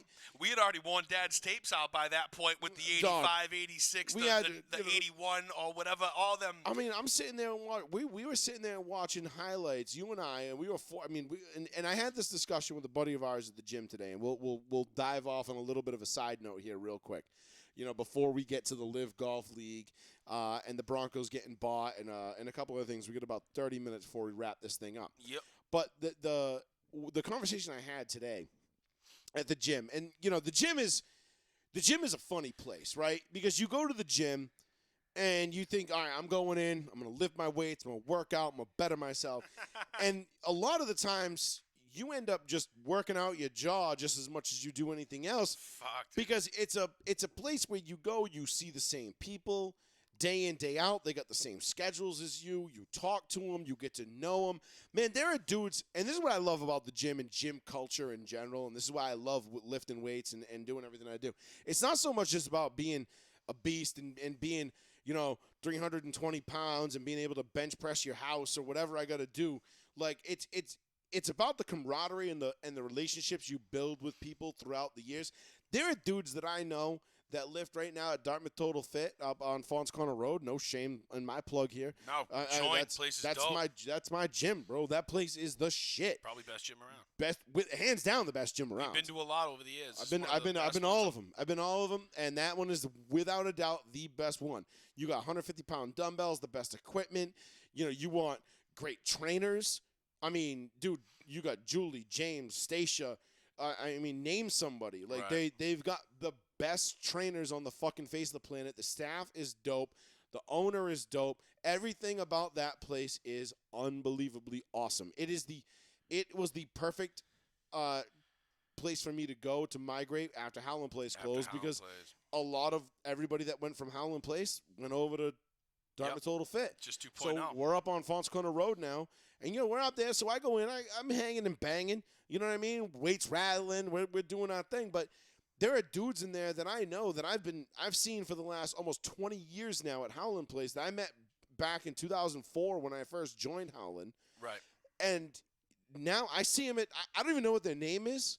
I might have never even had a conversation with them. But I walk by them, they give me, dap me up. What up? What up? Yeah, what up, dog? Like I see it all the time. Good, I love good the guys to see at you. the gym, man. You know what I mean? And I don't even know what the name is. Don't know what the story is, but I know we've been lifting weights in the same place. It's like a little brotherhood. You know what I mean? It's like it's a very tight knit community, and I love it. And that's one thing about gym culture that I will never take for granted ever again. Is you've got a whole building full of people trying to better themselves, and what better place to do it than in a place where everybody else is trying to pick you up and just make you better, in one way, shape, or form. So, long story short, I had to go on that rant about about the gym because I've been feeling that way for a while now. I love the gym. I've always loved lifting weights. I've always loved getting better and better in myself. But man, there's nothing. There are definitely times where I'm like, I'm happy to be surrounded by the people that I'm surrounded by. Right. Even if I don't know your name, even if I don't know you, I don't know your family, I don't know your birthday, we might not even be fucking friends on Facebook. I don't know. I see you every day at the gym. Yep. Yo, you're all right. Yeah. You're all right. I know you from somewhere. That's the gym. And that's a place where, we come together to be better. So I'm at the gym today. I'm talking to one of my boys, right? I walk in. He asked me. He's like, he asked me about Draymond Green and the screens he was setting, those questionable-ass screens that weren't getting called, right? And so the conversation starts, and it evolves into how this era of basketball is not the same as when we grew up watching it. And we both kind of had the same conclusion where we both came to the same, end of the road where we're like, I don't want to be the guy that's like, well, back in my day, Right. Because that's lame as fuck. Like, that's some straight, okay, boomer, type shit, which I hate that phrase, but whatever. You get the point. I don't want to be that dude that's like, oh, well, back in the day, Man, go back and watch Game 7 of the 2010 NBA Finals between the Celtics and the Lakers. 12 years ago. Yeah. That was one of, if not the most hard-fought physical defensive battles I can ever remember seeing in my life. You had Kobe Bryant, Pau Gasol, Andrew Bynum, Lamar Odom, Paul Pierce, Ray Allen, KG, Rajon Rondo. And the score, I don't think either team scored. Did the Lakers end up scoring 80? If it was like 81. What year was this? 2010. Oh. It was one of the most hard-fought defensive battles of all time. I remember where I was. I remember watching the game. I remember sitting in. We had Nate Robinson too, I think. And Shrek. That was the Shrek and Donkey. Yeah. Ooh, Nate Robinson and fucking Big Baby. The fucking crybaby. Big Baby Davis. Fucking hated both of them. I love watching Nate Robinson get knocked the fuck out by that fucking YouTube kid. It was great. But anyway, But my point is, I remember sitting there watching that game and sweating like I was playing in the game. Oh yeah. I mean, I was that into it. It was intense. It was Game 7, Celtics, Lakers, NBA Finals. This is what it's all about. This is what the NBA is all about. And we basically came to the same conclusion. Like, the brand of basketball that is being rolled out today And I'm not saying, and we talked about the 7-footers that can hit threes. We talked about, how it's, it's not ruining the game, but it's changing the game. We don't know if it's necessarily changing it in a better way. Right. I appreciate the fact that a 7-footer is not afraid to pop out to the 3-point line and hit a 3. Love it. I do. But at the same time, I miss those like early 2000s of watching like just Shaq just bang down low with Ben Wallace. Just, go toe to toe with, Tim Duncan and just and the bang and the beat and the way the game was played back then. And just name it. It was a different era, but I think it was the best era. And it was not that long ago. It's that's crazy. What I'm saying. It's like, crazy. dude, if you go back, I'm telling you right now, go watch the 2010 Game 7. Whether you're a Celtics fan, Lakers fan, or you're not a fan of either team, go back and watch that Game 7 and watch how physical that game was. Right. Most of those guys would be fucking arrested for assault if that game were played today. And that's not that long ago. Right. That was, 7 years into LeBron James's career. Not that long ago. I know. Wow. Like this, that's what I'm saying. Like there was Put it like that. Fuck. I feels like he's been playing for fucking ever. He has. He's been playing since I was a senior in high school, for shit's sake. Wait, how many years into that was Tom Brady's career? Was it, what? So was it 9? 01. Yeah. 01. Yeah. And you were saying 10, so 9 years. Yeah. That's crazy. So you get into these areas, right, of just kind of this it's like this weird, I don't even know how to put it, like it's just this weird like it's like you notice the game has changed so much, but it was only over a short couple of years. But it wasn't that long ago. But you get so used to the new rules that they implement every year, and it just stacks higher and higher before you realize how far you were from that. I don't think Kobe had a great night shooting. I think he was like 8 for 21 or like 6 for 20 or something like that shooting. But he had like 12 or 18, 12 or 14 from the free throw line. Yeah. But he also had like 10 assists and like 12 rebounds and like, you know what I mean? Like he had like a good game, but it wasn't your typical Kobe went off for 38 in a Game 7. Like it wasn't, it wasn't like Kobe took the game over and won it. It was a full-blown team effort, and it took every single last fiber of will and skill in the Lakers to beat that Celtics team that year. Right. And, of course, Celtics team fans will be like, well, we had Kendrick Perkins, I mean, get the fuck out of here with your Kendrick Perkins, bro. If we had Andrew Bynum in 08, we would have fucking smoked y'all in 08, too. So shut the fuck up. I don't really want to hear your Kendrick Perkins bullshit. Paul Gasol was pretty good in 08. Yeah, but he was by himself. He didn't have Bynum, remember that? Because Bynum got hurt in February. And actually, Bynum getting hurt was the reason why they traded for Gasol, because they had a need. But if they had both healthy, then Bynum brings that physicality that we clearly lacked in 08. When they lost to the Celtics in 6. But again, the Celtics, I mean, come on, man. Eddie House is out there fucking hitting J and threes in Game 6, and it's just like, fucking all right. Sam Cassell, what up? Yeah, you're like, get the fuck out of here, whatever. Yep. But my point is that it was a different brand of basketball back then. Yeah. And then to go from 2010 back to even just 2000, or let's just say 2004, when the Pistons won, and they had Tayshaun, Rip, Sheed, Big Ben, Chauncey. Tayshaun Prince with the ears. Yeah. Tayshaun Prince looked like a fucking alien. Like the man was just he was as long as he was tall in every direction. Like he was like a perfect sphere. Right. Like he was like the David drawing thing. Like where he's like, oh yeah. It was just like Slender all fucked Man, up. dude, But he's basically like Slender Man. But then and then you go back even before that, and then you get back to like the 94-95 Rockets. That had Robert Horry, Sam Cassell, Robert Keem Olajuwon. You had fucking who else was on that team? It was it wasn't Karl Malone. It was oh God, his name's escaping me. But anyway, good luck, cause I don't know. Yeah, it'll come to me. But it'll come to me after the show probably too. Yeah, but nonetheless, those teams were a different era. And then you get back to like the mid 80s. Forget it. I mean, like, you could you imagine somebody getting clotheslined like Kurt Rambis did now? Oh, you'd probably be suspended for half the fucking season. Suspended for the rest of the postseason. Yeah. Oh, fuck you. Get out of here. You'd be fucked, dude. This league is so bitch now. Yep, even if you Robert Parrish's ass, you know what I mean, with the fucking tomahawk. Well, Bill Lambier with the tomahawk chop. Yep, you fucking smoked, You're bro. out of here, You're dude. losing endorsements. You're labeled as like a violent human being. Like today would Rolex fucking is like, flip, dude. Fuck you. We're not sponsoring you. You're anymore. fucking smoked What? today. You do that. Yeah, so it just goes to show you, and again, sports is a microcosm of society, and like I said at the gym, I don't want to get too philosophical or dive too deep on all this kind of shit, but sports is always a microcosm of society, right? Like sports reflects what we are as a society, and right now, you look at sports, even the NFL, soft as shit. Yeah. I know the NFL is still violent as fuck, and it hurts. It hurts to play in the NFL.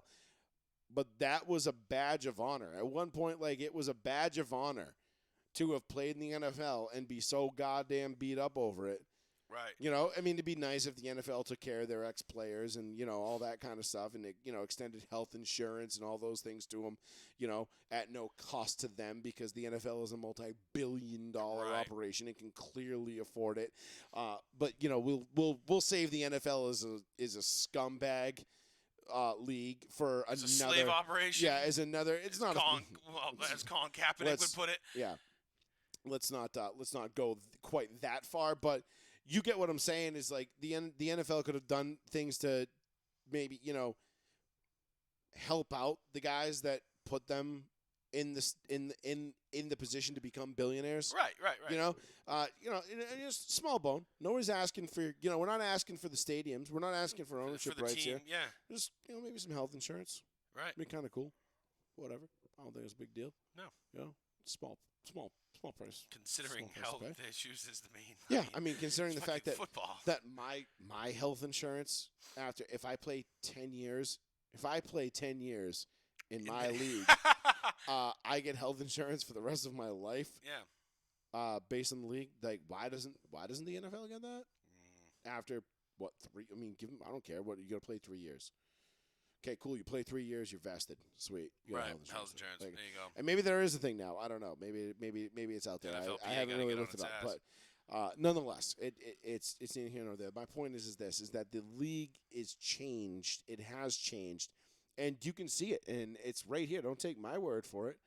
You know, if you look at the ratings, you know, from this from these finals, you know, the NFL. The ratings are down in the NBA finals. I mean, Sunday's Celtics Warriors NBA finals, and this is according to sportsmediawatch.com, average a 6.2 rating or 11.91 million viewers on ABC. And it topped out only the last 2 out of season years is the lowest of Game 3 since 07. So, I'm sorry, of Game 2 since 07, which was the Cavs Spurs. So this is the lowest watched game since 2007. Lowest watched Game 2 since 07. Like, that's not good. Now, you can sit here and say, oh, is Steve Kerr and his woke bullshit to blame? Is the NBA cowtailing to China? You know, and you know, speaking, you know, saying nothing about them. Right. But, you know, sitting here and being like, oh, well, you know, white people with AR-15s, you suck. And LeBron James tweeting out, you know, cops who save, you know, people's lives being like, you're next. Yeah. You know, maybe that has something to do with it. Yep. Maybe all it the woke doesn't. Shit on the courts I don't know. And stuff. I don't really care. I'm going to watch basketball whether you know, whether they write end racism on the court or not. I really don't fucking care. You want to come out wearing fucking George Floyd's name on your jersey? Like, dude, do you? Go ahead. I don't care. Like, you want to worship a fucking fentanyl dealing fucking criminal? Like, I mean, whatever. Right. That's your prerogative, man. This is America. You can do whatever the fuck you want. I really don't fucking care. I'm going to judge you on it, and I'm going to make sure, you know, I'll say my piece. But again, it's your prerogative. So, cool. Do you. I don't know if that has anything to do with it. I don't know if it has anything to do with, you know, the fact that maybe basketball was just changed to the point where people don't love the game anymore, which I feel like is probably the more, you know, Occam's razor. Basically, you know, when you have a situation where there's a bunch of options that could be an explanation. Usually the simplest one is the one that is right. Right. So Occam's razor, okay, maybe the game has just changed. Maybe people don't like it. Yeah. Maybe people just don't love this brand of basketball. Yeah, like you're saying, the flopping and the softness and the shit like that, it's just like a plague that ran through the league over the past couple of years. I don't know what it is. You know I don't know. I don't either. It's gone on a different direction, and I don't know that people love it. So the ratings speak for themselves. They are what they are. But I know I will be tuning in, even though I have to wake up at the ass crack of dawn because I now made the decision to go day shift, and I've got to be up at 5:15 a.m. on Thursday morning. I will still stay up and watch this stupid fucking Game 3, which is stupidly scheduled at fucking 9 o'clock instead of 8 or 7:30 like normal. Right. Shit should be. Whatever. I'm still gonna stay up and watch it. I'm hopeful that it's out of hand by the third quarter, and I can just go to bed and just like, never mind. I don't need to watch the end of this. I'm good. Bye. Fuck it. That being said, I'll probably say I haven't watched the whole thing anyway because I'm a fucking degenerate and I'm addicted to sports. So, 774-992-8702. Let's do this Brady is a weirdo thing, Paul. Yeah. We were talking about it before, and then we got a call. Yeah, so Brady is I mean, listen, we got Deshaun Watson too, but we got some weird fucking quarterbacks in the NFL right now, okay? One is in Tampa.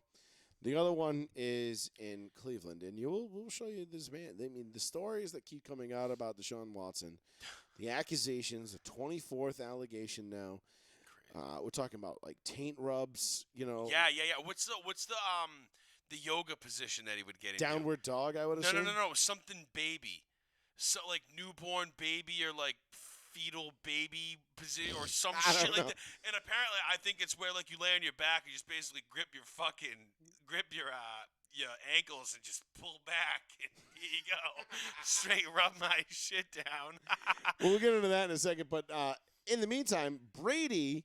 So Tom Brady is either becoming he's either all in on this salesman thing, or he is just a really, really strange cat. And, I mean, don't get me wrong. I would still drink beers with this guy. I would still definitely go out on a boat with him and party. Or a golf course or something. Or a golf course or whatever. But, I don't know, man. This is weird. If my wife did this to me, I don't know how I would feel. Somebody's got a new underwear. What is this? Is it a new underwear? Let me see a new underwear.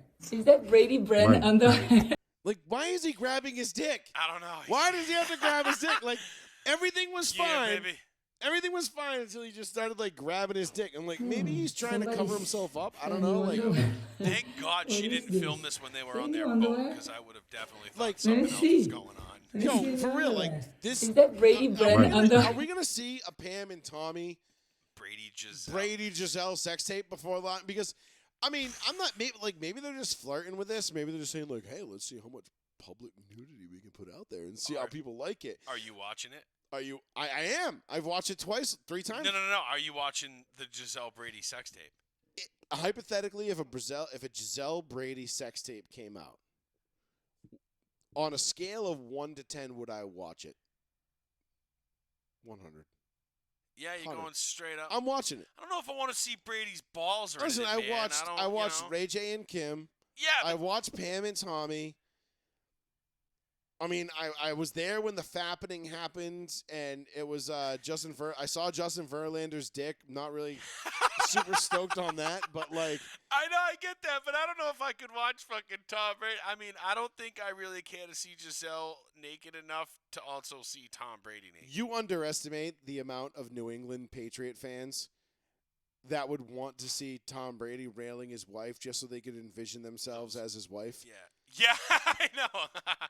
Oh my God, I want to be Giselle right now. Yeah, Like, yeah. Like, I know I have friends at work that'd be like, yeah, I'd trade places with Giselle right now in a heartbeat. It's like, you're gross. Hey, Giselle is kid, one or the other, you get the same attention. Boom. Sorry. I mean, who would, if there was gonna be a sex tape that was gonna leak, who of athletes, who would you want it to? Who would you be interested in seeing? Would it be Dustin Johnson and Paulina Gretzky? All right, I'd probably watch that one. Yeah. I mean, I'd definitely watch that one. Yeah. I'd be like, sorry, Dustin, I'm not here for you, bud. Yeah, I'd probably watch that one. And by probably, I mean, like, yeah. What about if Russ and Sierra have released one? No. How about Pat Mahomes and his wife? Yes. You Just would because I want to see all the stupid fucking faces that broad's going to make the whole time. Like, yeah, with her fucking... That's what I was hoping he was... With her, like, Sesame Street eyebrows and her fucking face. Oh, my God. Imagine what her O-face looks like. What do you think Mahomes sounds like? Kermit, like, what does Kermit the Frog having sex sound like? Yeah. And there's on the other end, you hear... I don't know, man. That's. I'm just kidding. She's not a pig. She's not a pig at all. But I mean, she's actually a pretty attractive woman. But yeah, the facial expressions are something to be had. Definitely. This went off the rails real Yeah. fast. Well, Brady's weird and so's his wife. So Brady's weird and so's his wife. Don't be 40-something years old posting your husband in fucking underwear. I know, bathroom. at what point, all right, so, okay, so I know he has the Tom Brady brand underwear, but, why do you have to grab his dick in the middle of all that? And you know what? I'm also wondering, too, why such a small sink encounter in, an bathroom of, an absolutely Can we take a look at that again? Couple, I mean, this is a... Somebody's they've got a $30 million house. What is this? They got one new sink. underwear? I mean, this is going to be a little side Let me see your bathroom, right? underwear. I mean, See yeah, that Brady brand underwear? one of 20. It's going to be a little it's got to be. I mean, it's a $26 million house. Which also raises the question: why were they in the weird ass 17th bedroom? Yeah, fucking way bathroom, away from dude. all the kids where they won't be yeah. found. Hey, where's mom and dad? I don't know. Clapping cheeks, bro. Yeah, I don't know. I mean, was Deshaun Watson there? Maybe. Maybe the video that you're gonna show was in the other room and we don't know it. Maybe there's a big sexapade going on at the Brady compound. Deshaun Watson is a certified freak, ladies and gentlemen. Okay, I know I've defended him on this show countless times because I said, my thing is always okay, let's wait. I'd rather be right than first. Being right in first is always great. However, being wrong in first, not so great. And I'd rather be right than first. So I always said, I'll take the approach hey, listen, Deshaun Watson's going to do what Deshaun Watson does. These are allegations. This is all this kind of stuff, right? Now the 24th allegation comes out. Now there's another person saying that he gets into weird yoga poses and asks the massage therapist to massage the area of skin between his anus and his ball sack, also known as the gooch. And so he wanted taint. He wanted a gooch/taint massage. He got one, allegedly, and then the woman quit, massage therapy, 3 days later. She was like, I'm all done with this. Fuck he ruined her for life. Seriously. Which, I mean, we laugh, but it's not that funny. This is some straight up, deviant shit. This man's clearly got issues. Then this video comes up, and it's him with porn star Mia Khalifa in a maid outfit playing basketball. I mean, up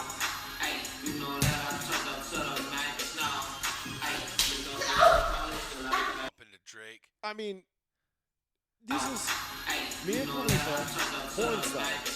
Pretty sure we all know what went down behind. Yeah, pretty sure we can all figure out what happened after this video, or before, or whatever.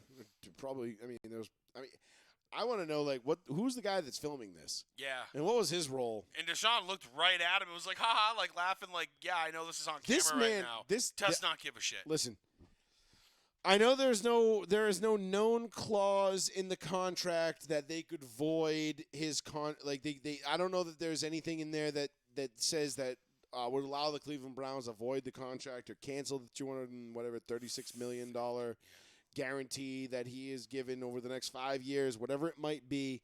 I don't know that that's there. However, with another allegation, video surfacing of him clowning around with porn stars in his kitchen. I mean, I gotta wonder, and I gotta wonder aloud. Where are this man's priorities? Clearly Seriously, not the football. Where are this man's priorities? Because if he cares about his reputation as an NFL player, and his first instinct is let's play a little game of dunk the basketball on me in my kitchen with Mia Khalifa, who's a well-known porn star at this point. Yeah, probably one of the most popular ever. No, without a doubt, dude. That late 2000s, early 2010s run. Because what she was USC, right? Wasn't she a USC student? She's a college chick, yeah. Yeah, she was a USC student with huge knockers, and went on to have a great career in porn apparently, and now it's got her hanging out with Deshaun Watson. Yeah, I mean, so can't be all bad, you know. I mean, she's doing what she's gonna do, but man, if I'm Deshaun Watson, or I'm Deshaun Watson's people, like that's the thing. Where are Deshaun Watson's people on this? I mean, like, bruh, do you realize what is out there? Yeah. What is being said about you and what is being alleged, and then you're over here playing. His lawyer's trying to defend him. Happy endings are a part of massages, guy. Yeah. You know what I mean? What do you want? I mean, listen. I've never gone to a massage and gotten a happy ending. I've only been to like one. I don't know where these parlors are. Yeah, I've been to one massage my entire life. I don't typically go to massages for the happy. I go to a massage because I'm like, yo, I got a fucking kink in my shoulder. I need worked out because it's hindering my performance in some way, shape, or form.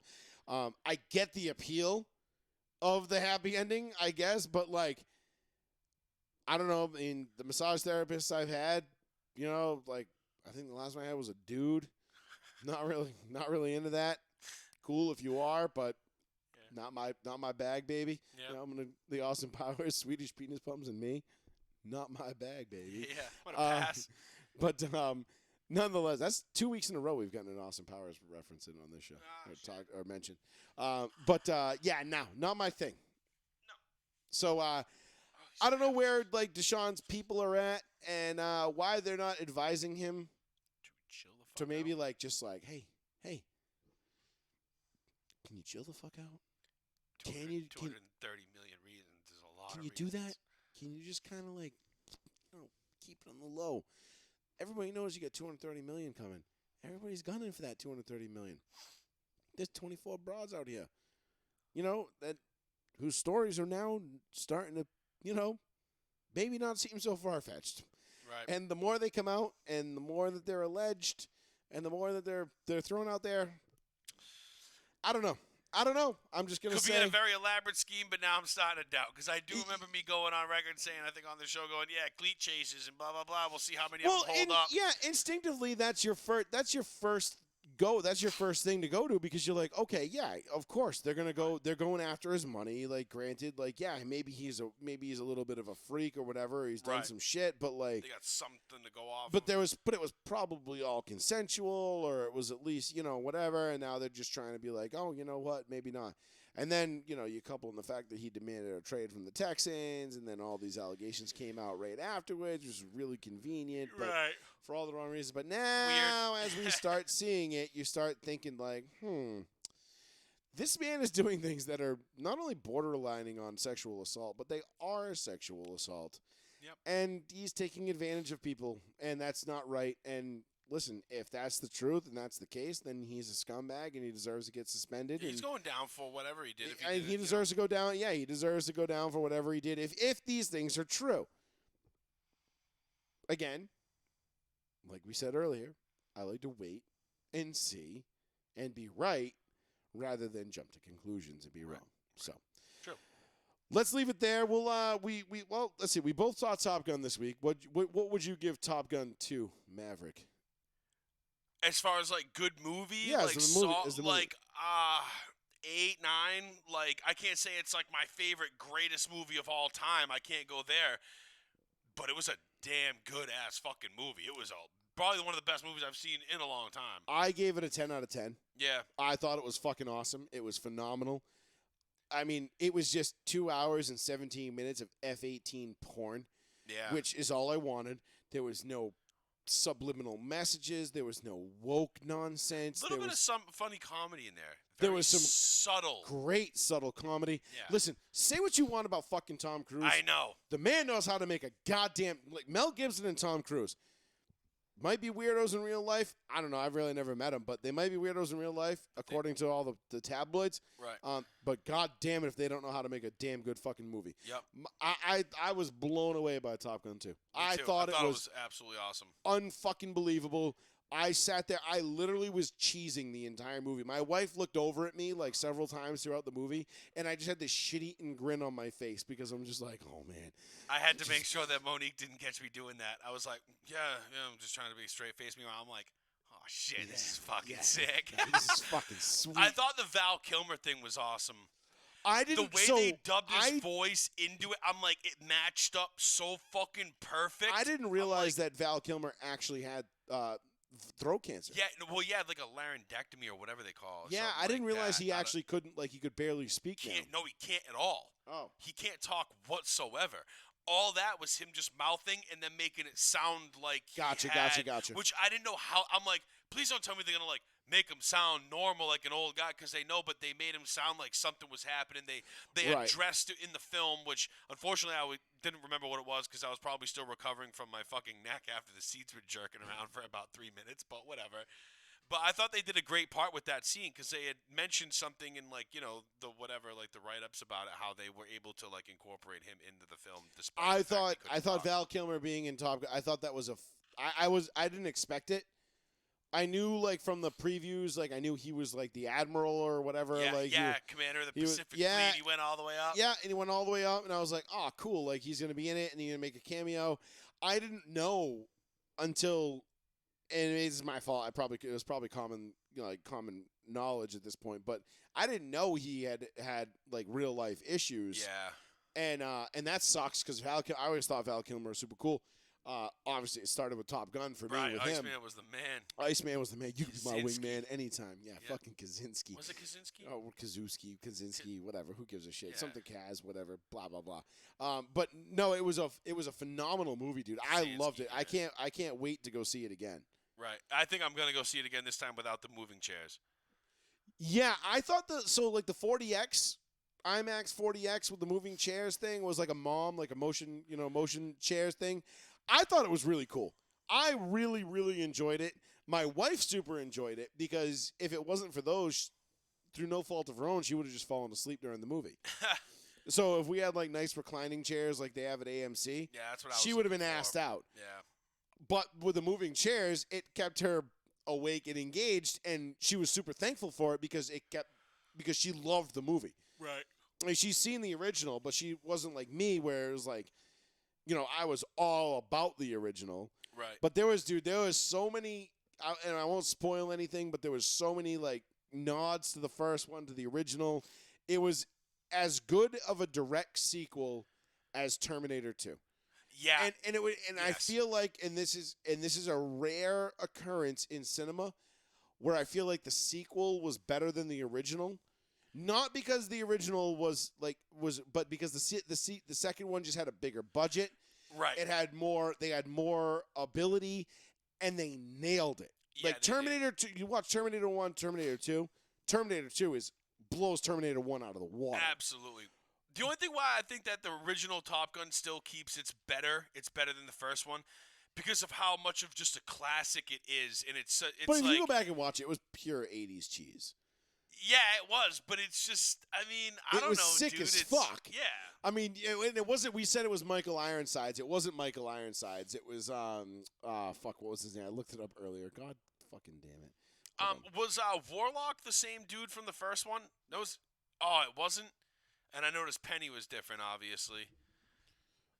Jennifer something, right? I forget her name. I can't remember who the hell it was. Oh, God, no. Penny was totally different love interest. Yeah, what's her name, though? Oh, it was? Yeah, totally different love interest. Because in the first one was Meg Ryan. No, that's not Meg Ryan. In the first one, Meg Ryan was Ryan the is first Goose's. one. Yeah, that's Goose's. Goose's wife. Right. Yeah, and then what's her face was in the first one. Kelly McGillis was Charlotte in the first one. Yeah. Okay. Oh, Charlotte. I forget the names. I thought. See, now I was all fucked up last night thinking people in the movie were different people than who they were, and. No. Penny was a new love interest. Oh, okay. That was a new. She thing. wasn't brought up. She wasn't the. What the hell? Oh yeah, it was Michael Ironsides. Yeah. Yeah. Okay. Yeah, it was. Okay, I was right. Never mind. I was right. Right. Good on me. Yeah. No, I thought it was a fantastic movie, man. If you haven't seen it, definitely go out there and check it out. Oh, I'm gonna see it again, and probably at least one more. I'll probably see it 3 times before it leaves theaters because it was that fucking good. So. Yeah. Facts. We'll leave it there for tonight. Yep. Anything else we got? Oh, Formula One Sunday morning. Yep. Where's NASCAR racing at this week? Good question. I forget. They raced in Darlington? No, they raced in St. Louis on Sunday. Yeah, okay. Which actually produced some fucking awesome racing, dude. It was really fucking. Oh, there's Sonoma. So all right. We got a road track. All right. On Sunday. Cool. Azerbaijan for F1 or Azerbaijan Azerbaijan. for F1, which is a Persian country, Middle Eastern country. Yeah. Fun track, cool track. Should be dope. Will be good times. Will be good times. So we'll leave it there. One thing we do want to mention before we get off the air, because we don't want to, I actually feel bad we haven't mentioned it yet, but yesterday was the 78th anniversary of D-Day, the greatest day in American military history, the greatest amphibious invasion.